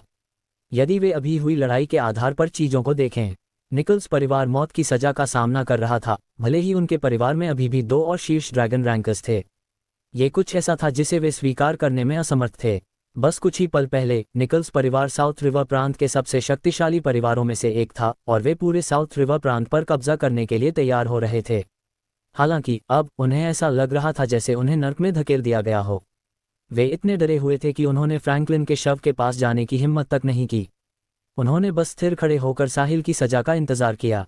अब वे यह नहीं सोच रहे थे कि वे बदला कैसे ले सकते हैं। इसके बजाय वे सोच रहे थे कि वे जीवित कैसे रह सकते हैं। वे मन ही मन फ्रैंकलिन को कोस भी रहे थे। तुम अकेले ही मर सकते थे। तुम्हें पूरे निकल्स परिवार को इसमें लाने की क्या जरूरत थी? यदि उन्होंने कहा होता कि वे केवल अपनी ओर से बोल रहे हैं, तो वे अकेले ही होते जिन्हें मरने की जरूरत होती। अफसोस की बात है कि उन्होंने कहा था कि वे पूरे निकल्स परिवार की ओर से बोल रहे हैं। अब वे डरे हुए थे। मैं, साहिल खुराना, सोमोलैंड पार्लियामेंट का 11वां सदस्य ए द्वारा घोषणा करता हूं कि निकल्स परिवार को सोमोलैंड में परेशानी पैदा करने के लिए दंडित किया जाना है। जैसे ही उसने बोलना खत्म किया, साहिल फिर से आसमान से गायब हो गया। जब वह फिर से प्रकट हुआ तो वह उन 2 बुजुर्गों के पीछे खड़ा था जो ड्रैगन रैंक के बाद के चरणों में थे। उसने अपना हाथ दोनों बुजुर्गों के सिर पर हल्के से मारा और उनके मस्तिष्क के ऊतकों को छिन्न भिन्न कर दिया। इससे ड्रैगन रैंक के बाद के चरणों के 2 बुजुर्गों की तुरंत मृत्यु हो गई क्योंकि उनके 7 छिद्रों से खून बहने लगा। निकल्स परिवार के 3 उत्तराधिकारी इससे पहले केट द्वारा घायल होने के बाद पहले से ही अपने रक्तचाप और ऊर्जा के स्तर में वृद्धि का अनुभव कर रहे थे और अब वे आतंक के कारण बेहोश हो गए। वे भी अपने 20वें साल के युवा थे और निकल्स परिवार उनकी उच्च प्रतिभा के कारण उन्हें भविष्य के उत्तराधिकारी के रूप में मान रहा था। इसके बावजूद उन्होंने अपने जीवन में पहले कभी ऐसा दृश्य नहीं देखा था। साहिल ने जो कहा उसे सुनने के बाद उपस्थित सभी लोग आखिरकार समझ गए कि क्या हो रहा है। साहिल सोमोलैंड पार्लियामेंट में सबसे नया, नवीनतम सदस्य था। ऐसा लग रहा था कि सोमोलैंड सरकार ने उसे नहीं छोड़ा था। तभी साहिल धीरे धीरे ऊपर तैरने लगा। वह तब रुका जब वह हवा में कई फीट ऊपर था और बोला, चिंता न करें सब लोग। मैं, साहिल खुराना, सोमोलैंड पार्लियामेंट का 11वां सदस्य, सभी को गारंटी देता हूं कि हमारे मौजूद रहते हुए सोमोलैंड अराजकता में नहीं डूबेगा। इसके अलावा सोमोलैंड दुनिया की सबसे सुरक्षित जगह बन जाएगा। निकल्स परिवार के साथ आज की घटना सोमोलैंड के छिपे हुए संप्रदायों और परिवारों के लिए एक चेतावनी के रूप में काम करती है। आप सोमोलैंड में शामिल हो सकते हैं, लेकिन यदि आप यहां कोई अराजकता पैदा करने की हिम्मत करते हैं तो आपका भी वही हश्र होगा जो निकल्स परिवार का हुआ है। जोरदार तालियां गूंज उठीं। बहुत अच्छे एमपी खुराना, बहुत अच्छे सोमोलैंड। मुझे सोमोलैंड का नागरिक होने पर गर्व है। साहिल ने सभी को शांत रहने का इशारा किया। हर कोई तुरंत चुप हो गया। हालांकि मैं यहाँ मौजूद सभी लोगों को आज जो हुआ उसे गुप्त रखने का कष्ट देना चाहता हूँ। मुझे अपनी पहचान गुप्त रखने की ज़रूरत है ताकि भविष्य में विदेशी ताकतों के खिलाफ लड़ते समय हमारे पास सरप्राइज का तत्व हो। चिंता न करें एमपी खुराना, मैं कुछ नहीं कहूँगा, भले ही इसका मतलब मुझे पीट पीट कर मार डालना ही क्यों न हो। वह सही है। चिंता न करें एमपी खुराना, मैं उन लोगों के पीछे जाने वाला पहला व्यक्ति हूँ जो आपके बारे में जानकारी लीक करने की हिम्मत करेंगे। न केवल उस व्यक्ति का साउथ रिवर प्रांत में अब स्वागत नहीं होगा, बल्कि पूरे सोमोलैंड में भी उसका स्वागत नहीं होगा। मैं भी, सब लोग जोर से चिल्लाए। सैंडी ने अपना सिर ऊपर उठाया और आसमान में मौजूद साहिल को एकटक देखने लगी। उस पल वह चमकता हुआ लग रहा था। अध्याय 590। एक और बात मुझे घोषित करनी है। ओल्ड मास्टर लूथर ने एक बार गंभीर चोटें सही और सोमोलैंड के लिए खून बहाया। इसके अलावा वे मेरे गुरु हैं। आज से लूथर परिवार साउथ रिवर प्रांत में मेरा प्रवक्ता होगा। लूथर परिवार से मिलना मुझसे मिलने के बराबर होगा। मेरा मानना है कि हर कोई समझता है कि मैं क्या कहना चाह रहा हूं, है ना? हाँ, समझ गए। चिंता न करें एमपी खुराना। होल्टन्स आज से लूथर परिवार को अपने नेता के रूप में देखेंगे। यही बात हबर्ड परिवार के लिए भी लागू होती है। यही बात हंस परिवार पर भी लागू होती है। साउथ रिवर प्रांत के शक्तिशाली परिवार प्रतिक्रिया देने में तेज थे। वे सभी जानते थे कि साहिल के समर्थन से लूथर परिवार का उत्थान अजेय होने वाला था। इसके अलावा उन्हें आने वाली अराजक दुनिया में शक्ति के पद की गारंटी दी जाएगी। वे अभी तक इस बिंदु पर साहिल के स्तर तक नहीं पहुंचे थे और वे केवल इतना ही कर सकते थे कि यह सुनिश्चित करें कि वे साहिल के अच्छे पक्ष में रहें। कम से कम वे ऐसा करके अपनी रक्षा करने में सक्षम होंगे। ओल्ड मास्टर लूथर और चार्ल्स दोनों ने साहिल को कृतज्ञता से देखा। साहिल द्वारा ये कहने के बाद साउथ रिवर प्रांत में कोई भी लूथर परिवार को नहीं रोक पाएगा। किसने उम्मीद की होगी कि साहिल की पहचान इतनी भयानक हो जाएगी और वह एक दूसरे को न देखने के कुछ ही महीनों बाद सोमोलैंड पार्लियामेंट का सदस्य बन जाएगा। इस स्थिति के पात्र सोमोलैंड में बहुत कम और विरले ही होते हैं और वे निश्चित रूप से सोमोलैंड के सबसे शक्तिशाली समूह का हिस्सा बनेंगे। आमतौर पर वे केवल एक वाक्य बोलकर किसी परिवार के भाग्य का फैसला करने में सक्षम होंगे। साहिल की बातों से ओल्ड मास्टर लूथर बहुत प्रभावित हुए। शुरू में उन्होंने केवल साहिल को प्रतिभाशाली पाया था और यह महसूस करने के बाद कि उनका स्वास्थ्य बिगड़ रहा है, अपनी मृत्यु के बाद लूथर परिवार को एक आकस्मिक योजना प्रदान करना चाहते थे। उन्होंने उम्मीद नहीं की थी कि साहिल न केवल उनकी छिपी हुई बीमारी को ठीक करेगा बल्कि लूथर परिवार की इस तरह सहायता भी करेगा। उस समय का जुआ उनके जीवित रहने के सभी वर्षों में सबसे अच्छा था। अफसोस की बात है कि वे सैंडी और साहिल की शादी कराने में विफल रहे। ओल्ड मास्टर लूथर ने पास ही मौजूद सैंडी पर नजर डाली। वह टकटकी लगाकर साहिल को देख रही थी। उन्होंने मन ही मन एक असहाय आह भरी। यदि वे पहले विफल रहे थे तो अब सफलता की संभावना और भी कम होगी जब साहिल ने इतनी शक्तिशाली स्थिति प्राप्त कर ली है। हालांकि क्या साहिल जैसे महान व्यक्ति का सामना करने के बाद सैंडी की नज़र किसी और पर पड़ेगी? ये सिर्फ सैंडी के साथ कोई समस्या नहीं थी। अभी वे खुद भी साहिल की तुलना में साउथ रिवर प्रांत के शक्तिशाली परिवारों के सबसे उत्कृष्ट युवाओं को अस्वीकार करते हुए पा रहे थे। आह, बेचारी लड़की की जिंदगी मुश्किल है, ओल्ड मास्टर लूथर ने कड़वाहट के साथ मन में सोचा। सैंडी के बारे में अब कुछ भी सोचने के लिए नहीं बचा था। जिस तरह से उसने साहिल को देखा उससे सब कुछ समझा जा सकता था। जब से साहिल ने उसे बचाया था उसके दिल में उसकी एक छाप जम गई थी। उसने साहिल द्वारा कही गई बातों पर अपने भाई और दादा की बातों से भी अधिक ध्यान दिया। जब साहिल ने उल्लेख किया कि उसे उसकी शैली पसंद नहीं है तो उसने तुरंत इसे सुधार लिया। जब साहिल ने कहा कि वह उसके क्लब जाने की आदतों को नापसंद करता है और चाहता है कि वह अपनी शिक्षा पर ध्यान दे तो उसने तुरंत वैसा ही किया जैसा उसने कहा था। ये ध्यान देने योग्य है कि उसने अपने भाई और दादा द्वारा उसे कई बार वही बातें बताने के बावजूद शून्य ध्यान दिया था। फिर भी साहिल के एक वाक्य ने उसे पूरी तरह से बदलने में सफलता प्राप्त की, इस हद तक कि वह पूरी तरह से एक नया व्यक्ति लग रही थी। इस बार साहिल फिर से उसके सबसे कठिन क्षण के दौरान प्रकट हुआ था। उसने न केवल उसके दादा की बीमारी को ठीक करने में मदद की थी बल्कि उसने लूथर परिवार की परेशानियों को दूर करने में भी मदद की थी। उस समय साहिल के लिए सैंडी की भावनाएं सीलिया की उसके लिए उस समय की भावनाओं से भी अधिक गहरी, अडिग और दृढ़ थीं। सीलिया के प्रयासों का कई वर्षों की दृढ़ता के बाद फल मिला था। हालांकि कोई नहीं जानता था कि सैंडी को और कितने समय तक टिके रहना होगा। यह संभव था कि इसमें हमेशा के लिए समय लगेगा। केड, निकल्स परिवार के यहाँ मेरे साथ चलने के लिए आदमियों को बुलाओ। मैं चाहता हूं कि सोमोलैंड के सभी छिपे हुए संप्रदाय और परिवार जान लें कि यदि वे सोमोलैंड में अराजकता पैदा करने की हिम्मत करते हैं तो उन्हें मौत के घाट उतार दिया जाएगा। साहिल ने दबंगई से कहा जब वह हवा में तैर रहा था और दूर देख रहा था। उस पल वह इतना चमक रहा था कि वह स्वर्ग से उतरते हुए किसी देवता जैसा लग रहा था। जी हाँ, एमपी खुराना, केड ने उत्तर दिया। उनकी आंखें चमक रही थीं। वे जानते थे कि उस क्षण से वे अब साहिल के आदमियों में से एक थे। जब उन्होंने साहिल द्वारा प्रदर्शित ताकत और प्रतिभा को देखा, वे जानते थे कि साहिल आगामी दशक में एक विशाल प्रभाव डालने वाला था। वह इस गौरवशाली युग में रोशनी लाने वाला था। यदि उन्होंने साहिल का करीब से अनुसरण किया तो वे इस गौरवशाली युग में भी अपना नाम बनाने में सक्षम होंगे। हम भी आपके पीछे चलेंगे और आपके लिए उत्साहवर्धन करेंगे, एमपी खुराना। अध्याय 591। हाँ, हम भी चलेंगे। साहिल साउथ रिवर प्रोविंस के शक्तिशाली परिवारों के सदस्यों को अपने साथ निकल्स फैमिली के निवास पर ले गया। वर्तमान में निकल्स फैमिली अभी पूरी तरह से सतह पर नहीं आई थी। निकल्स फैमिली के प्रमुख फ्रैंकलिन केवल नए संभावनाओं को खोजने के लिए इन लोगों को अपने साथ लाए थे। फ्रैंकलिन और निकल्स फैमिली के दो बुजुर्ग उनके सबसे मजबूत योद्धा थे। अब जब वे मर चुके थे, निकल्स फैमिली में अराजकता फैल गई थी। साहिल ने निकल्स फैमिली के शेष सदस्यों पर हमला किया जो ड्रैगन रैंक के मास्टर थे और ऐसा करके उसने मूल रूप से उन सभी लोगों को हरा दिया जिन्हें निकल्स फैमिली ने भेजा था। बाकी बचे सदस्यों को गिरफ्तार कर लिया गया और केड ने उन्हें साउथ रिवर प्रोविंस की जेल भेज दिया। निकल्स फैमिली के हारने के बाद साउथ रिवर प्रोविंस में जिन मुद्दों को सुलझाने की जरूरत थी वे सब खत्म हो गए। इस बीच ग्रेग फैमिली को साहिल के आदेश जारी करने का इंतजार भी नहीं करना पड़ा। इससे पहले ही साउथ रिवर प्रोविंस के शक्तिशाली परिवारों ने उन्हें नष्ट करने के लिए हाथ मिला लिया। चूंकि उन्होंने सोमोलैंड में मुसीबत खड़ी करने के लिए निकल्स फैमिली के साथ काम करने की हिम्मत की थी, इसलिए उनके लिए कोई अच्छा परिणाम नहीं बचा था। हालांकि निकल्स फैमिली के मुद्दे ने साहिल को सोमोलैंड की वर्तमान स्थिति को समझने में मदद की थी। उसे हिडन फैमिलीज कमजोर लग रही थी क्योंकि वह उन्हें अपार शक्ति की स्थिति से देख रहा था। वह उनके लिए बहुत शक्तिशाली था। हालांकि निकल्स फैमिली की शक्ति तब देखी जा सकती थी जब उसने उनकी तुलना साउथ रिवर प्रोविंस के परिवारों से की। साउथ रिवर प्रोविंस एक बड़ी जगह थी, लेकिन सतह पर उनके पास केवल केड ही ड्रैगन रैंक का एकमात्र मास्टर था। इस बीच अन्य परिवारों के पास उनके सबसे शक्तिशाली योद्धाओं के रूप में अधिक से अधिक हाफ स्टेप ड्रैगन रैंक या पीक टाइगर रैंकर्स थे। निकल्स फैमिली के बारे में क्या? उनके पास 3 पीक ड्रैगन रैंकर्स थे। इसके अतिरिक्त उनके पास कई साधारण ड्रैगन रैंकर्स थे। दोनों की तुलना करने का कोई मतलब नहीं था यदि वे सोमरलैंड से डरे नहीं होते।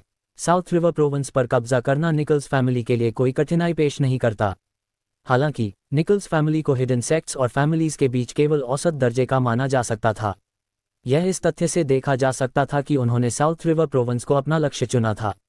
ऐसा इसलिए था क्योंकि साउथ रिवर प्रोविंस को सोमरलैंड के 66 प्रांतों के उत्तरार्ध में रखा गया था। हिडन सेक्ट्स और फैमिलीज जो अपने खेल में शीर्ष पर थे, वे कैपिटल सिटी, स्प्रिंगफील्ड या अन्य उच्च रैंकिंग प्रांतों को लक्षित करना चुनेंगे। प्रांत की रैंक जितनी ऊंची होगी उसमें उतने ही अधिक संसाधन होंगे और इस प्रकार उन पर नियंत्रण पाने के बाद ये हिडन सेक्ट्स और फैमिलीज के लिए उतना ही अधिक लाभ लाएगा। उस समय शायद सोमरलैंड के सभी प्रमुख प्रांतों में हिडन सेक्ट्स और फैमिलीज छिपे होने से बाहर आ रहे थे। फिर भी सोमरलैंड गवर्नमेंट अभी भी उन्हें रोकने में सक्षम थी क्योंकि मेसन अभी मरा नहीं था। इस प्रकार स्थिति अभी भी नियंत्रण में थी। इसके बावजूद चीजें शायद अधिक समय तक नियंत्रण में नहीं रहेंगी। जब हर कोई छिपने से बाहर आएगा तभी सोमरलैंड में सच्ची अराजकता पैदा होगी। इस बार निकल्स फैमिली के साथ जो हुआ वह इन हिडन फैमिलीज और सेक्ट्स के लिए एक चेतावनी के रूप में काम कर सकता था, लेकिन ये बहुत अधिक भला नहीं करेगा। ऐसा इसलिए था क्योंकि निकल्स फैमिली अभी पर्याप्त शक्तिशाली नहीं थी। इसके अलावा ओल्ड मास्टर स्टेफानी ने ठीक होने के तथ्य को गुप्त रखना चाहते थे ताकि वे विदेशी ताकतों के खिलाफ और भी शक्तिशाली हमला कर सकें। फ्रैंकलिन ने जो कहा था वह गलत नहीं था। ये सच था कि सोमरलैंड गवर्नमेंट घरेलू और विदेश दोनों स्तरों पर एक अराजक युग में प्रवेश करने वाली थी।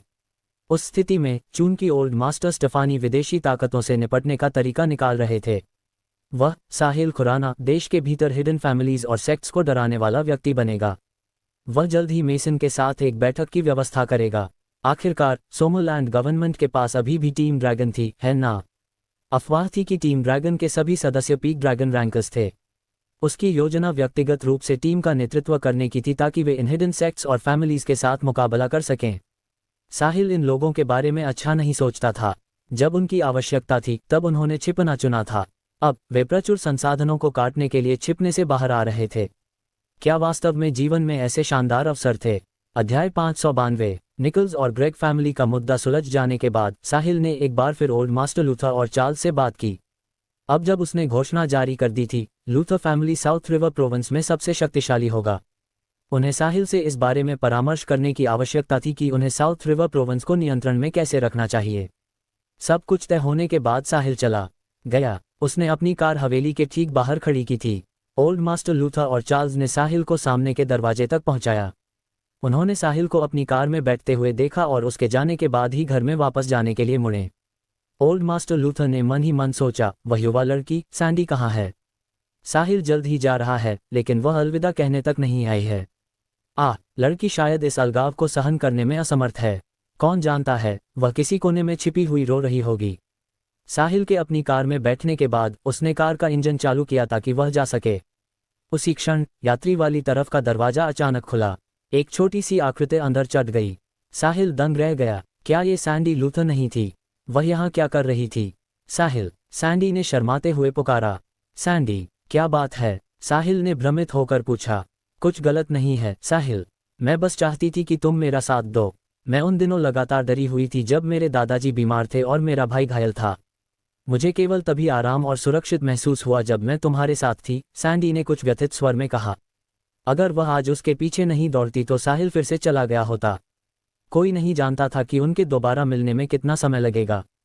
सैंडी, दरअसल साहिल, मुझे पता है, मैं बस चाहती हूं कि तुम मेरा साथ दो। क्या ये ठीक है? सैंडी ने साहिल की ओर मुड़ते हुए कहा। उसकी आंखों में एक उम्मीद भरी चमक थी। ठीक है, तुम कहाँ जाना चाहती हो? साहिल ने मन ही मन आह भरते हुए खेदपूर्वक पूछा। उसकी दिमागी शक्तियां बहुत मजबूत थीं, जिसका स्वाभाविक रूप से मतलब था कि वह सैंडी की भावनाओं में बदलाव को समझ सकता था और उसके वास्तविक इरादों को समझ सकता था। हालांकि उसे पता नहीं था कि उसे सैंडी को ये खबर कैसे देनी चाहिए। वह पहले से ही सीलिया के साथ था। सैंडी के प्रति उसके मन में स्नेह की कोई भी भावना एक बड़े भाई की अपनी छोटी बहन के प्रति भावना जैसी थी। तुम मान गए? शानदार, धन्यवाद साहिल, सैंडी ने खुशी खुशी कहा। तो मुझे बताओ, तुम कहाँ जाना चाहती हो? साहिल ने पूछा। कहीं भी चलेगा जब तक मैं तुम्हारे साथ हूँ, सैंडी ने उत्तर दिया। साहिल ने इंजन तेज किया और चला गया। साउथ रिवर सिटी एक ऐसी जगह थी जिससे वह काफ़ी परिचित था। अपने विश्वविद्यालय के दिनों के दौरान उसने अपनी अंशकालिक नौकरी करते समय लगभग पूरे साउथ रिवर सिटी की यात्रा की थी। साहिल सैंडी को एक सुनसान फॉरेस्ट पार्क ले गया। दिन के समय इस पार्क में काफ़ी भीड़ रहती थी। हालांकि शाम के समय यहाँ कम लोग होते थे क्योंकि पास में कोई आवासीय क्षेत्र नहीं था। आमतौर पर शाम को प्रेमी जोड़े ही यहाँ डेट पर आते थे। साहिल ने ठीक इसी जगह आने का फैसला किया था क्योंकि यह एक शांत जगह थी। उसने महसूस किया कि उसे सैंडी के साथ चीज़ें साफ करने की ज़रूरत है। अगर उसने चीज़ों को वैसे ही जारी रहने दिया जैसे वे अभी थीं, तो स्थिति नियंत्रण से बाहर हो सकती थी।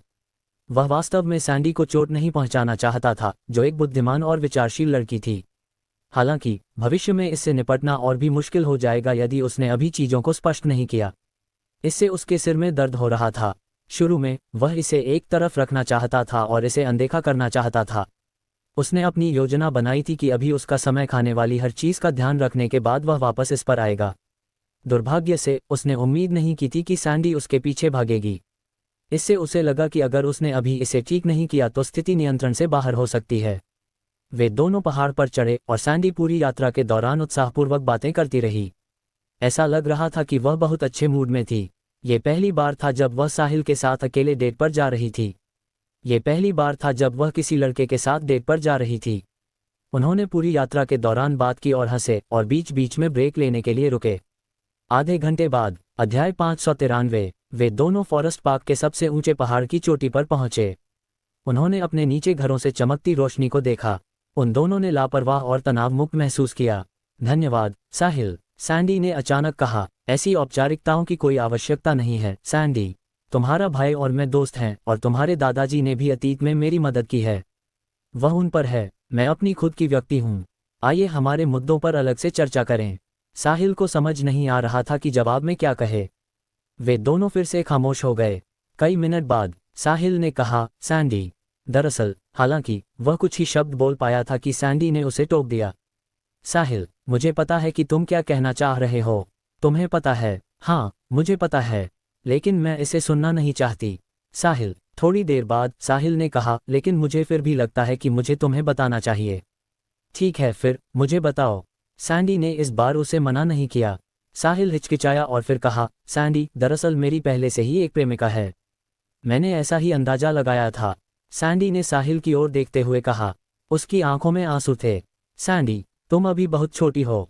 तुम्हें मेरे पास केवल इसलिए सुरक्षित महसूस होता है क्योंकि मैंने तुम्हें तब बचाया था जब तुम्हें ज़रूरत थी। इसके कारण तुम मेरे प्रति ऋणी महसूस करने लगी हो और मेरी दयालुता का बदला चुकाने की आवश्यकता महसूस करने लगी हो। लेकिन ये प्यार नहीं है। जब तुम बड़ी हो जाओगी और अन्य अद्भुत लड़कों से मिलोगी तो तुम मुझे भूल जाओगी। साहिल, हाँ, तुम्हारे मन में मेरे लिए भावनाएं नहीं हो सकती हैं, लेकिन तुम उन भावनाओं को नकार नहीं सकते जो मेरे मन में तुम्हारे लिए हैं। सैंडी, तुम अभी छोटी हो। तुम्हें अभी यह नहीं पता कि सच्ची भावनाएं क्या होती हैं। साहिल, अभी मैं दिन में, रात में, खाना खाते समय और यहाँ तक कि सोते समय भी तुम्हारे बारे में सोचती हूँ। मैं चाहे कुछ भी करूँ, मैं तुम्हारे बारे में सोचती हूँ और मैं चाहे कितनी भी कोशिश करूँ, मैं अपना ध्यान नहीं भटका पाती। मुझे बताओ, अगर यह प्यार नहीं है तो क्या है? सैंडी ने पूछा। उसकी आंखों में आंसू चमक रहे थे और वह साहिल को एकटक देख रही थी। साहिल ने अपने रोंगटे खड़े होते महसूस किए जब सैंडी उसे घूर रही थी। अभी वह सैंडी का सामना करने के बजाय कई गॉड रैंक गार्डियंस के खिलाफ लड़ाई लड़ना पसंद करेगा। लेकिन सैंडी, मेरी पहले से ही एक प्रेमिका है। हम हाई स्कूल के सहपाठी थे और हमारा रिश्ता बहुत अच्छा है। मैं स्नातक होने के बाद उससे शादी करने की योजना बना रहा हूँ। वह सुंदर होगी, है ना? उसका नाम क्या है? वह बहुत खूबसूरत है। उसका नाम सीलिया यंग है। सीलिया, कितना सुंदर नाम है। लेकिन साहिल, मैं हार नहीं मानूंगी। साहिल दंग रह गया। मैंने कहा, मैं हार नहीं मानूंगी। साहिल, तुमने कहा था कि मैं अभी बहुत छोटी हूँ, लेकिन 2 साल में मैं बड़ी हो जाऊंगी। जब वह समय आएगा, एम्स, सीलिया मुझसे बहुत बेहतर नहीं होंगी, सैंडी ने गंभीरता से कहा। सैंडी, तुम्हें वास्तव में इस तरह से व्यवहार करने की कोई आवश्यकता नहीं है। क्या हम भाई बहन नहीं हो सकते? क्या ये वैसा ही नहीं है अगर मैं तुम्हें एक छोटी बहन की तरह लाड़ प्यार करूं? साहिल ने कहा, यह अनिश्चित होते हुए कि उसे रोना चाहिए या हंसना चाहिए। नहीं, साहिल, मेरे दिल में तुम्हारे अलावा किसी और के लिए कोई जगह नहीं है। यदि तुम और सीलिया शादी कर लेते हैं तो मैं कभी शादी नहीं करूंगी। मैं अपनी पूरी जिंदगी तुम्हारी छोटी बहन बनी रहूंगी ताकि तुम मुझे लाड़ प्यार करना जारी रखो। सैंडी, जब तुम कॉलेज जाओगी तो तुम्हें बहुत सारे बेहतरीन लड़के मिलेंगे। जब वह समय आएगा तो शायद तुम मुझे भूल जाओगी। वह असंभव है। साहिल, क्या तुम्हें लगता है कि कोई और तुमसे भी बेहतर हो सकता है? सैंडी ने पूछा। साहिल दंग रह गया। उसके पास उस सवाल का कोई जवाब नहीं था। वास्तव में कुछ क्षेत्रों में उससे बेहतर कोई और नहीं हो सकता था। ये तुलना केवल उसके उम्र के लोगों से उसकी तुलना करने पर ही सही नहीं बैठती थी। इसमें ज़्यादा समय नहीं लगेगा इससे पहले कि वह खुद महान मेसन स्टेफानी से भी अधिक शक्तिशाली हो जाएगा। बिल्कुल सही, किसी का बहुत प्रतिभाशाली होना भी अच्छा विचार नहीं था। साहिल को सिरदर्द होने लगा। ट्रिंग ट्रिंग ट्रिंग ट्रिंग। तभी साहिल का फ़ोन बजा। उसने अपना फ़ोन निकाला और उसे देखा। Clinton Zimmerman. वह उसे क्यों बुला रहा था? क्या 10 साल की नियुक्ति अब शुरू हो रही थी? यह अत्यधिक संभव था। आखिरकार लरेन पहले ही दिखाई दे चुकी थी और वह खुद उससे मिल चुका था। अध्याय 594। कॉल जुड़ गई। क्लिंटन, साहिल ने कहा। साहिल। क्लिंटन की आवाज़ लाइन के दूसरी ओर से गूंजी। क्लिंटन, क्या बात है? साहिल ने पूछा। साहिल, 10 साल की नियुक्ति का समय आ गया है। मैं तुमसे मेरी मदद करने के लिए कह रहा हूँ। क्लिंटन सीधे मुद्दे पर आया। ओह, कब? कहाँ? आज से 10 दिन बाद का समय तय किया गया है। ये सोमरलैंड और फॉल्कनियर के चौराहे पर होगा, डार्क केप से 10 मील पश्चिम में। Dark cape? हाँ, सही कहा, डार्क केप। डार्क केप क्यों? साहिल ने जिज्ञासावश पूछा। ऐसा इसलिए है क्योंकि 10 साल की नियुक्ति केवल मेरे और स्टैन के बीच की बात नहीं है। इसके बजाय ये सोमरलैंड के सभी युवाओं के लिए वर्चस्व की प्रतिस्पर्धा करने का मंच है। न केवल प्रमुख सोमरलैंड फैमिलीज के उत्तराधिकारी वहां शामिल होंगे, बल्कि जल्द ही छिपने से बाहर आने वाले हिडन सेक्ट्स और फैमिलीज के शिष्य भी वहां होंगे। सोमरलैंड के लगभग सभी बेहतरीन युवा वहां होंगे। हमें डर है कि दुर्घटनाएं हो सकती हैं, इसलिए हमने स्थान को डार्क केप के पश्चिम में चुना है, जहां अत्यधिक मजबूत चुंबकीय क्षेत्र हैं, क्लिंटन ने समझाया। तो यही कारण था। साहिल तुरंत समझ गया। चूंकि हिडन सेक्ट्स और फैमिलीज के शिष्य भी वहां होंगे, इसलिए वह तब भी इसमें शामिल होता भले ही क्लिंटन ने उसे आमंत्रित नहीं किया होता। वह उन तथाकथित हिडन डिसाइपल्स से मिलने के लिए उस अवसर का उपयोग कर सकता था और उन्हें एक एक करके खोजने की परेशानी से खुद को बचा सकता था। चिंता मत करो क्लिंटन, मैंने तुमसे जो वादा किया था वह मैं पूरा करूंगा। 10 दिन बाद मिलते हैं।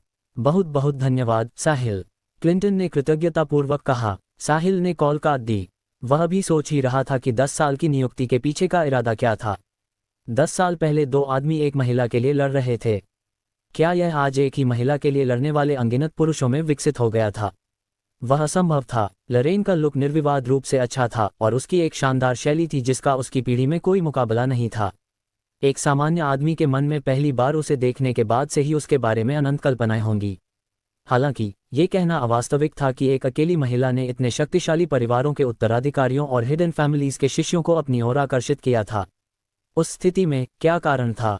प्रसिद्धि के लिए या शक्ति के लिए? साहिल ने इस बारे में ध्यान से सोचा। यदि वह गलत नहीं था तो यह शायद प्रसिद्धि के लिए था।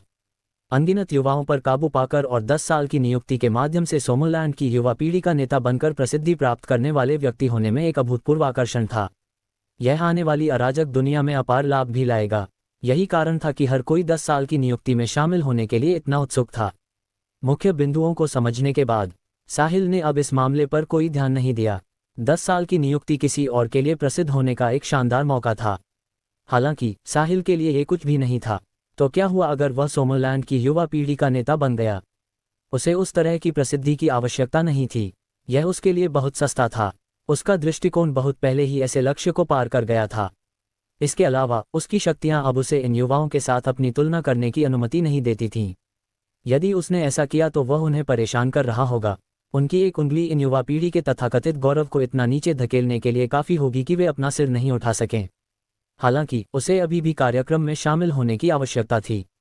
जब समय आएगा तो वह बस जाएगा और क्लिंटन की सहायता करेगा और सुनिश्चित करेगा कि उसने जो एहसान लिया है उसे चुका दे। बाकी के लिए वह इसे भूल जाएगा। इन लोगों के बीच उसे बाहर निकलने की कोई ज़रूरत नहीं थी। चलो चलते हैं सैंडी, मैं तुम्हें घर छोड़ दूंगा, साहिल ने कहा। साहिल, क्या तुम थोड़ी देर और मेरे साथ रह सकते हो? चलो वहां बैठते हैं। अपनी बात पूरी करने के बाद सैंडी कई कदम आगे बढ़ी और एक पत्थर के बेंच पर बैठ गई। साहिल के पास सैंडी के पीछे जाने और उसके बगल में बैठने के अलावा कोई विकल्प नहीं था। सैंडी, मैं तुम्हारे भाई का अच्छा दोस्त हूँ और तुम्हारे दादाजी ने मेरी बहुत मदद की है। मैं वास्तव में तुम्हें चोट पहुंचाना नहीं चाहता था। बैठने के बाद साहिल ने कहा, मुझे पता है साहिल, तुम्हें दोषी महसूस करने की कोई आवश्यकता नहीं है। तुम्हें दबाव महसूस करने की भी जरूरत नहीं है। तुम सही कह रहे हो। मैं अभी छोटी हूँ। शायद 2 साल में मैं तुम्हें अब और पसंद नहीं करूंगी। मुझे बहुत राहत मिली है कि तुम इस तरह सोच रही हो सैंडी, साहिल ने कहा। साथ ही उसने मन ही मन चैन की सांस ली। उसे चिंता थी कि लड़की की भावनाएं नियंत्रण से बाहर हो जाएंगी। अध्याय 595। साहिल, मेरा तुमसे एक सवाल है। पूछो। मेरे प्रति तुम्हारे बड़े भाई जैसे प्यार के अलावा क्या तुम मेरे लिए किसी भी अन्य भावना का थोड़ा सा भी हिस्सा महसूस करते हो? मेरी आंखों में देखो और ईमानदारी से जवाब दो। झूठ मत बोलना, सैंडी ने साहिल की ओर मुड़ते हुए कहा। साहिल दंग रह गया। उसने उम्मीद नहीं की थी कि सैंडी ऐसा सवाल पूछेगी। उस पल उसे पता नहीं था कि उसे क्या जवाब देना चाहिए। क्या वास्तव में उसके मन में सैंडी के लिए कोई और भावना नहीं थी? ऐसा नहीं भी हो सकता था। साहिल सैंडी में सीलिया के संकेत देख सकता था। जिद्दी, दृढ़ निश्चयी, समझदार। एक बार जब वे किसी चीज पर निर्णय ले लेते थे तो उनका मन बदलना कठिन था। इसके अलावा वे चिपचिपी नहीं थीं। तुम जब खाली हो तब उससे मिल सकते थे। जब तुम व्यस्त होते तो वह तुम्हें परेशान भी नहीं करती। क्या ऐसा कोई था जो ऐसी महिला को नापसंद करे? इसके अलावा सैंडी पहले साउथ रिवर सिटी की बिगवेल बच्ची हुआ करती थी। लूथर फैमिली की बेटी के रूप में वह साउथ रिवर सिटी में जो चाहती थी वह कर सकती थी। कोई भी कुछ भी कहने की हिम्मत नहीं करता था, यहाँ तक कि जब वह लंबे समय तक स्कूल छोड़ देती थी और क्लबिंग करने जाती थी। हालांकि साहिल ने जो कहा था उसके कारण सैंडी पूरी तरह से बदल गई थी। साहिल के शब्द चार्ल्स और ओल्ड मास्टर लूथर की डांट फटकार से भी अधिक प्रभावी थे। यदि साहिल ने कहा कि उसने किसी अन्य भावना का थोड़ा सा भी अनुभव नहीं किया तो वह झूठ बोल रहा होगा। फिर भी वह क्या कर सकता था? वह पहले से ही सीलिया के साथ था। सीलिया के साथ उसका रिश्ता पहले ही शुरू हो चुका था और वह उसे धोखा देने का कोई रास्ता नहीं था। चूंकि उसके और सैंडी के बीच अभी तक कुछ नहीं हुआ था, इसलिए उसे इसे शुरुआत में ही खत्म करना होगा। साहिल की नज़र चंचल थी। उसने सैंडी की आंखों में देखने की हिम्मत नहीं की। साहिल को रिश्तों को निभाने का बहुत कम अनुभव था और उसे पता नहीं था कि ऐसी स्थिति में क्या करना चाहिए। वह सैंडी को चोट नहीं पहुंचाना चाहता था, लेकिन वह सीलिया को धोखा भी नहीं देना चाहता था। अगर यह खबर फैल गई कि वह एक गॉड रैंक गार्डियन इस तरह की समस्या में फंस गया है तो वह शायद चर्चा का विषय बन जाएगा। सुंदरी हमेशा नायक की सबसे कठिन बाधा होती है। सैंडी, दरअसल रुको साहिल, तुम्हें और कुछ कहने की जरूरत नहीं है। मैं समझती हूँ, सैंडी ने मुस्कुराते हुए कहा। ओह ठीक है। साहिल को कितना शर्मिंदा देखकर सैंडी खुश थी। ये कल्पना करना एक कठिन दृश्य था। किसी के लिए यह विश्वास करना कठिन होगा कि यह वही आदमी था जो आज लूथर के घर में एक देवता की तरह लग रहा था, जो इतना डरावना था कि साउथ रिवर प्रोविंस के शक्तिशाली परिवारों ने उसके आसपास होने पर गहरी सांस लेने की हिम्मत नहीं की और जो पलक झपकते ही निकल्स फैमिली को नष्ट करने में सक्षम था। साहिल के व्यवहार ने साबित कर दिया कि उसके मन में उसके लिए भावनाएं थीं। बस इतना ही काफी था। उसे डर था कि साहिल बिना किसी हिचकिचाहट के उसे मना कर देगा और उसके मन में भाईचारे के अलावा कोई भावना नहीं थी। यदि ऐसा होता तो कुछ भी नहीं होता, चाहे वह कितनी भी जिद्दी या दृढ़ निश्चयी क्यों न हो। अब ऐसा लग रहा था कि यह उसके लिए सबसे अच्छी संभव स्थिति थी। साहिल के मन में उसके लिए भावनाएं थीं, लेकिन उसकी पहले से ही एक प्रेमिका थी। इसके अलावा वे हाई स्कूल के सहपाठी थे, जिसका अर्थ था कि वे एक दूसरे को और भी पहले से जानते थे। यही कारण था कि वह उसे स्वीकार नहीं कर सका। इसने कम से कम उसे आगे बढ़ने की प्रेरणा दी। बस इतना ही काफी था। आशा की उपस्थिति उसे अनंत प्रेरणा देने के लिए पर्याप्त थी। यदि साहिल को पता होता कि सैंडी अब क्या सोच रही है तो उसे शायद एन्यूरिज्म हो जाता। उसकी क्षणिक हिचकिचाहट ने सैंडी को और भी अधिक प्रेरणा दी थी। साहिल, कृपया मुझे घर ले चलो, सैंडी ने खड़े होते हुए कहा। ठीक है। अध्याय 596। साहिल द्वारा सैंडी को घर पहुंचाने के बाद वह साउथ रिवर इंटरनेशनल रेजिडेंस लौट आया। नहाने के बाद वह फर्श से छत तक की विशाल खिड़की के सामने खड़ा हुआ और बाहर रात के नज़ारे को देखने लगा। उसने सिस्टम प्राप्त करने के बाद अनुभव की गई हर चीज को याद किया। उसके दिल में एक चिरस्थायी प्रश्न था। सिस्टम क्या था? क्या ये विदेशी तकनीक का हिस्सा था, या क्या इसने भविष्य से वर्तमान की यात्रा की थी जैसे टेलीविजन शो में होता है? किसी भी मामले में ये वर्तमान दुनिया की तकनीक द्वारा नहीं बनाया जा सकता था। ऐसा इसलिए था क्योंकि सिस्टम बहुत शक्तिशाली था। हालांकि सिस्टम ने उसे ही क्यों चुना? दुनिया में अरबों लोग थे। वह वैश्विक आबादी के बीच सिर्फ एक साधारण इंसान था। क्या इसलिए कि उसने गलती से सिस्टम पर अपना खून थूक दिया था? क्या उसके बाद इसने उसे अपना स्वामी मान लिया? ऐसा संयोग कैसे हो सकता था? उसे समझ नहीं आया। तभी जब साहिल गहरी सोच में डूबा हुआ था, फोन फिर से बजा। साहिल होश में आया और अपना फोन निकाला। यह एक अज्ञात नंबर था। फिर कॉल जुड़ गई। हेलो, आपसे मिलकर अच्छा लगा, साहिल ने कहा। हेलो साहिल, मैं लरेन लववुड हूँ। कॉल के दूसरी तरफ से एक महिला की साफ आवाज गूंजी।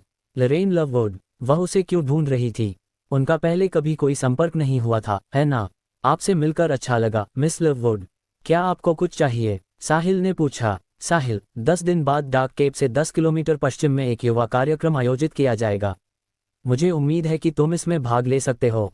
सोमरलैंड के सभी प्रमुख परिवारों के उत्तराधिकारी इस कार्यक्रम में भाग लेंगे। हिडन डिसेंडेंट्स भी शामिल होंगे। यह अब तक का सबसे बड़े पैमाने का कार्यक्रम है। यह अपनी क्षमताओं को प्रदर्शित करने का तुम्हारे लिए सबसे अच्छा अवसर भी है, लरेन ने कहा। 10 दिन के समय में, डार्क केप से 10 किलोमीटर पश्चिम में। क्या ये 10 साल की नियुक्ति नहीं थी?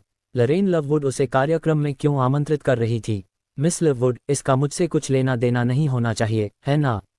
साहिल ने पूछा। साहिल, ये तथ्य कि तुम ओल्ड मास्टर स्टेफानी के निवास में उपस्थित होने में सक्षम थे और गुडिंग फैमिली पर हमला करने की हिम्मत की, साबित करता है कि तुम कोई साधारण व्यक्ति नहीं हो। तुम्हें पता होना चाहिए कि अराजकता आने से पहले सोमरलैंड के सबसे शक्तिशाली युवा का खिताब धारण करना किसी के लिए बेहद उपयोगी होगा। जैसा कि उम्मीद थी, ये बिल्कुल वैसा ही था जैसा उसने उम्मीद की थी। हर कोई सोमरलैंड के सबसे शक्तिशाली युवा का खिताब पाने के लिए लड़ रहा था। इस बीच लरेन लववुड को बस एक अतिरिक्त होना चाहिए।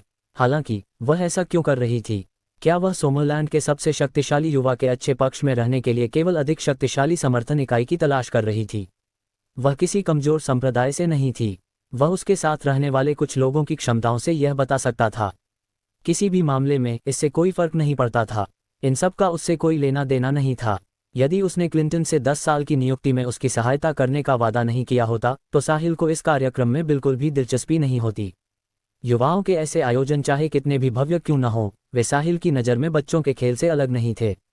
वह एक वयस्क था, इसलिए निश्चित रूप से उसे बच्चों के साथ खेलने में कोई दिलचस्पी नहीं होगी। हालांकि चूंकि उसे वैसे भी वहां होना ही था, इसलिए उसे बस निमंत्रण स्वीकार कर लेना चाहिए। ठीक है, मैं 10 दिनों में वहां रहूंगा मिस लववुड, साहिल ने उत्तर दिया। तब मैं तुम्हारा भव्य स्वागत करूंगी, लरेन ने कहने के बाद फोन काट दिया। उसे अभी भी दूसरों को सूचित करना था और उन्हें कार्यक्रम में आमंत्रित करना था। वह 10 साल की नियुक्ति के नाम पर कार्यक्रम आयोजित कर रही थी। लरेन ने उम्मीद नहीं की थी कि 10 साल पहले उसने जो शब्द बस ऐसे ही बोल दिए थे, उनका इतना बड़ा प्रभाव पड़ेगा। चूंकि मामला ऐसा ही था, वह इस अवसर का उपयोग इसके पैमाने को बढ़ाने के लिए करेगी। ऐसा करके वह सोमरलैंड के सभी सक्षम युवाओं को आकर्षित कर सकती थी। अध्याय 597। इस आयोजन के माध्यम से सोमरलैंड के सबसे शक्तिशाली युवा का चयन किया जा सकता था।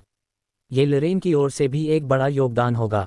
इससे कोई फर्क नहीं पड़ता था कि अंततः खिताब किसने प्राप्त किया, क्योंकि विजेता अंततः उसका ऋणी होगा।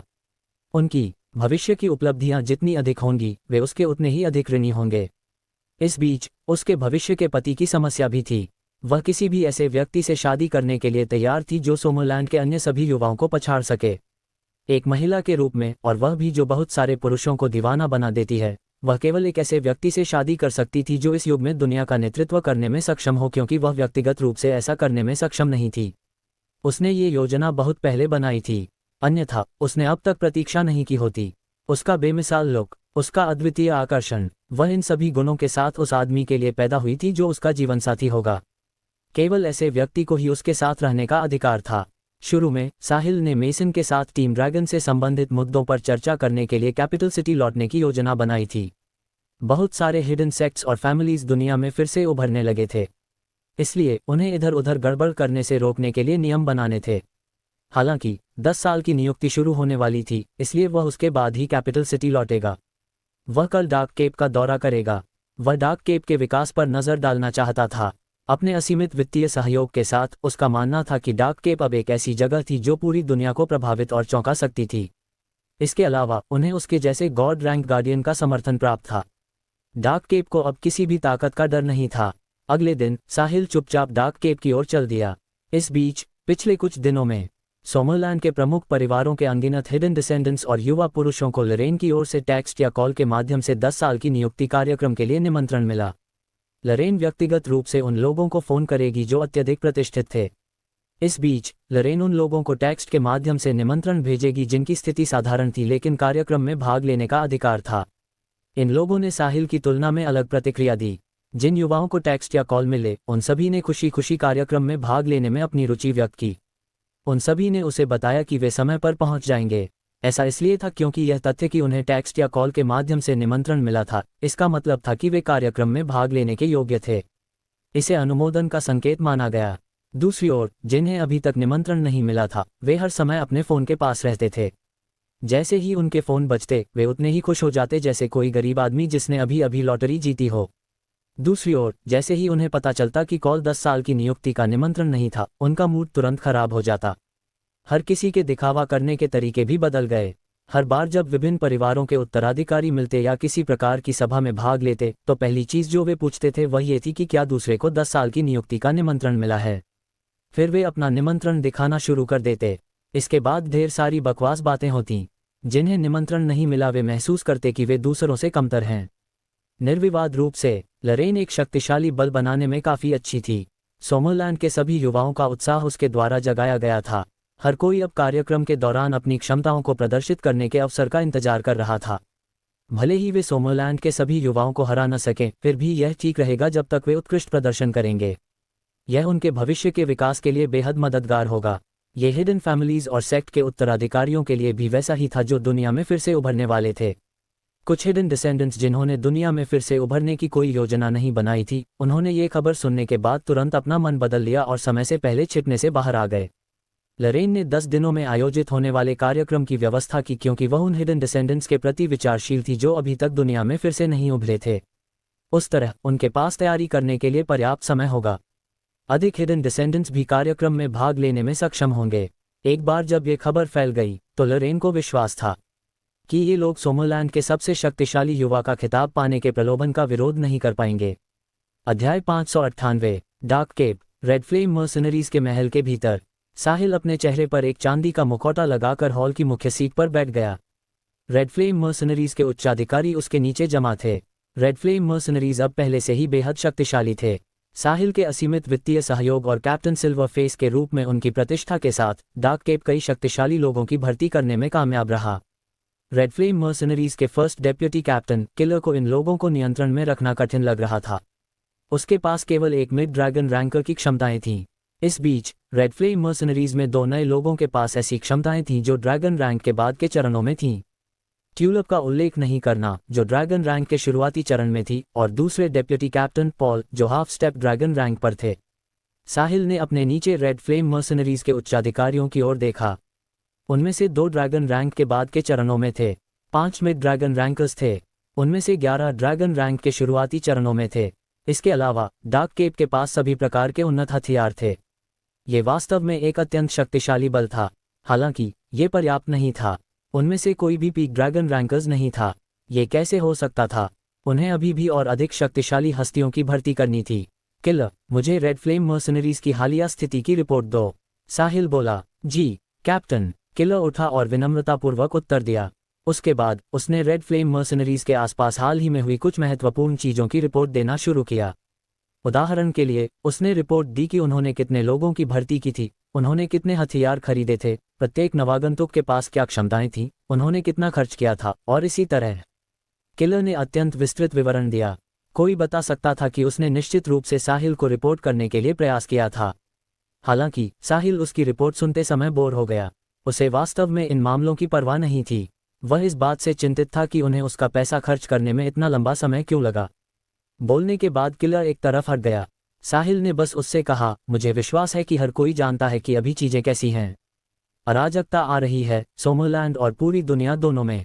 हालांकि हमारी क्षमताएं लगातार बढ़ रही हैं, फिर भी ये पर्याप्त नहीं है। हमें और अधिक हथियारों के साथ खुद को सुसज्जित करना जारी रखना चाहिए और लगातार मजबूत होते रहना चाहिए। यही एकमात्र तरीका है जिससे हम आगामी अराजकता से बच सकते हैं।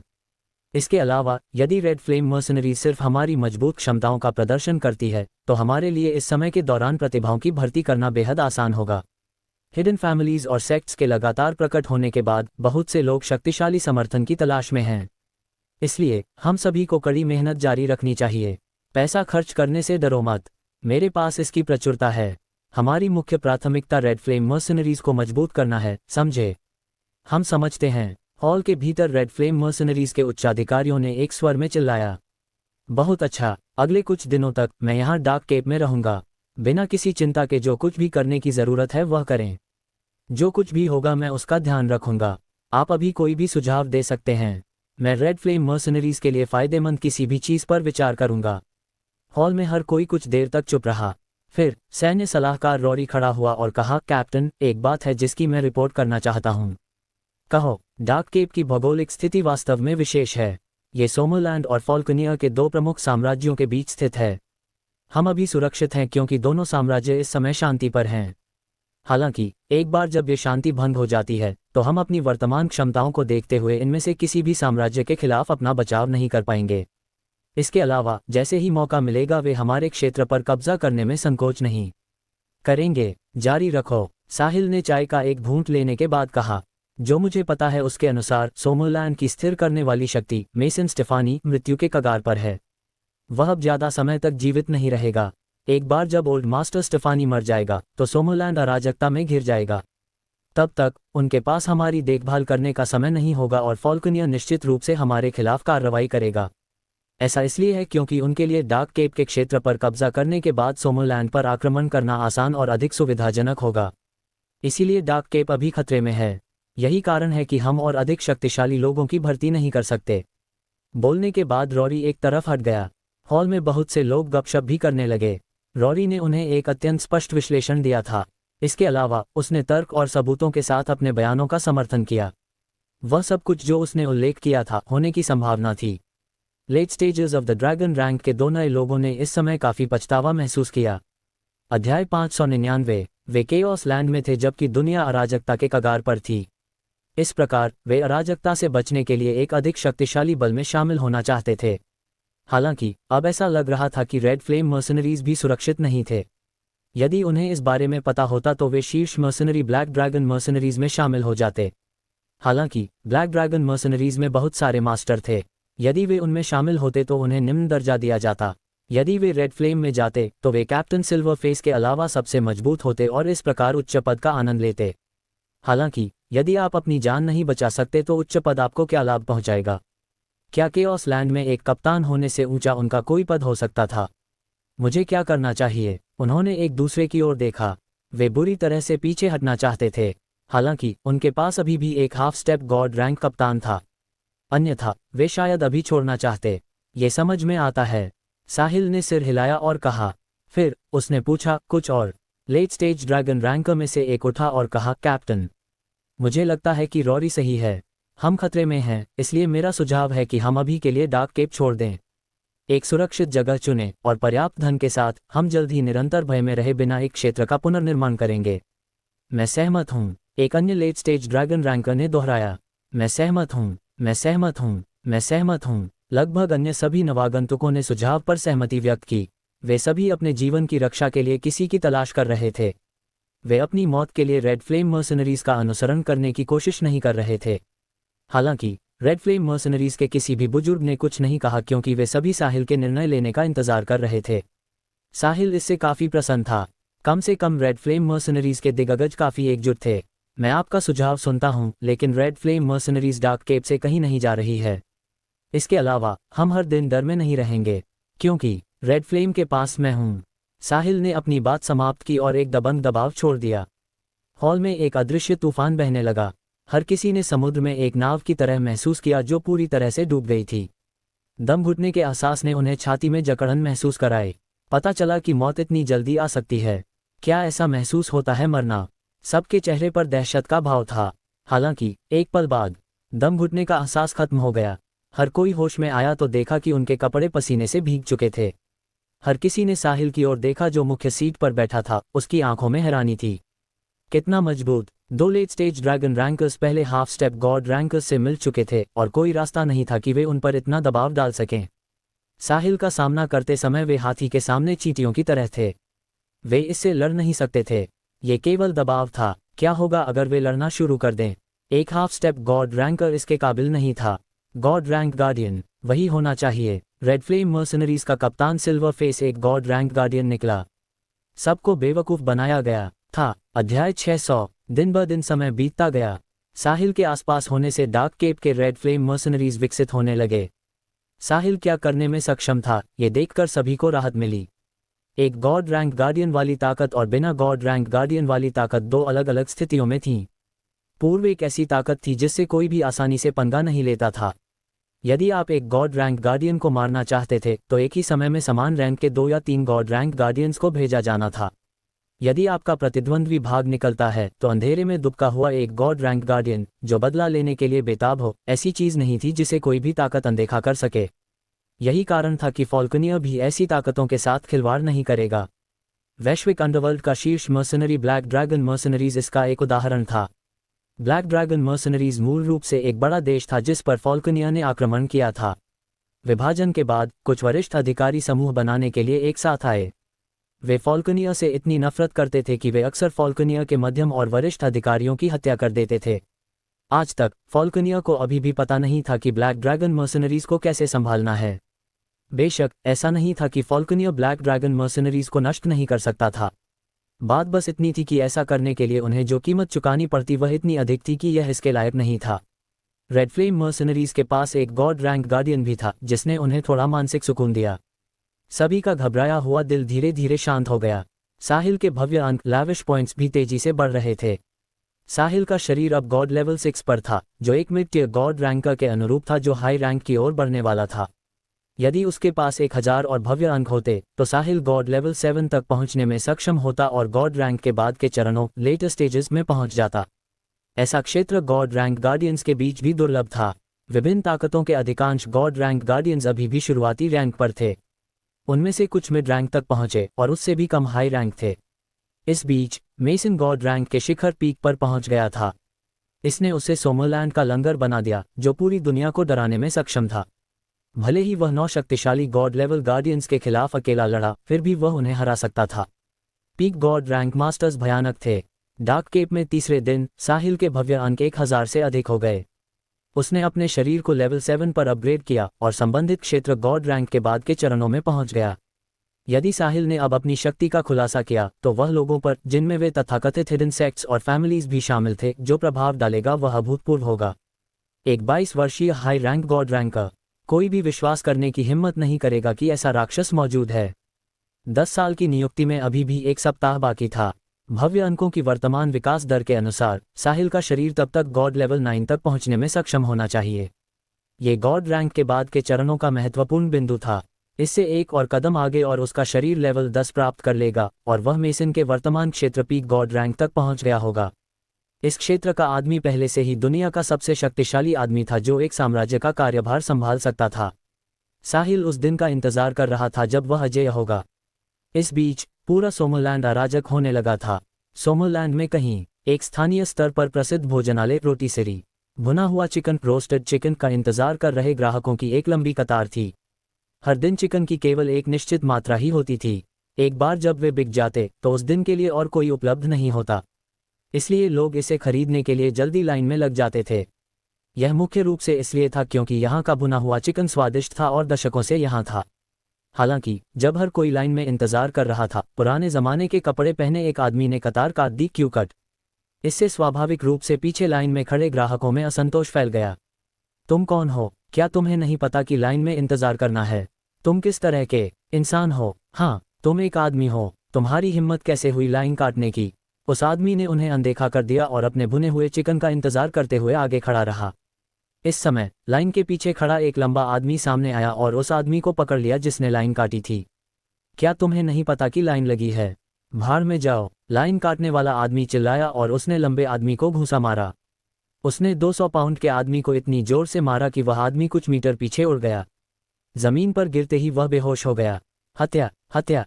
दोस्तों, अगर आपको यह वीडियो पसंद आई है तो वीडियो को लाइक करें और नेक्स्ट पार्ट के लिए कमेंट कर देना और नोवेल एडिट चैनल को सब्सक्राइब कर लेना। Thank you.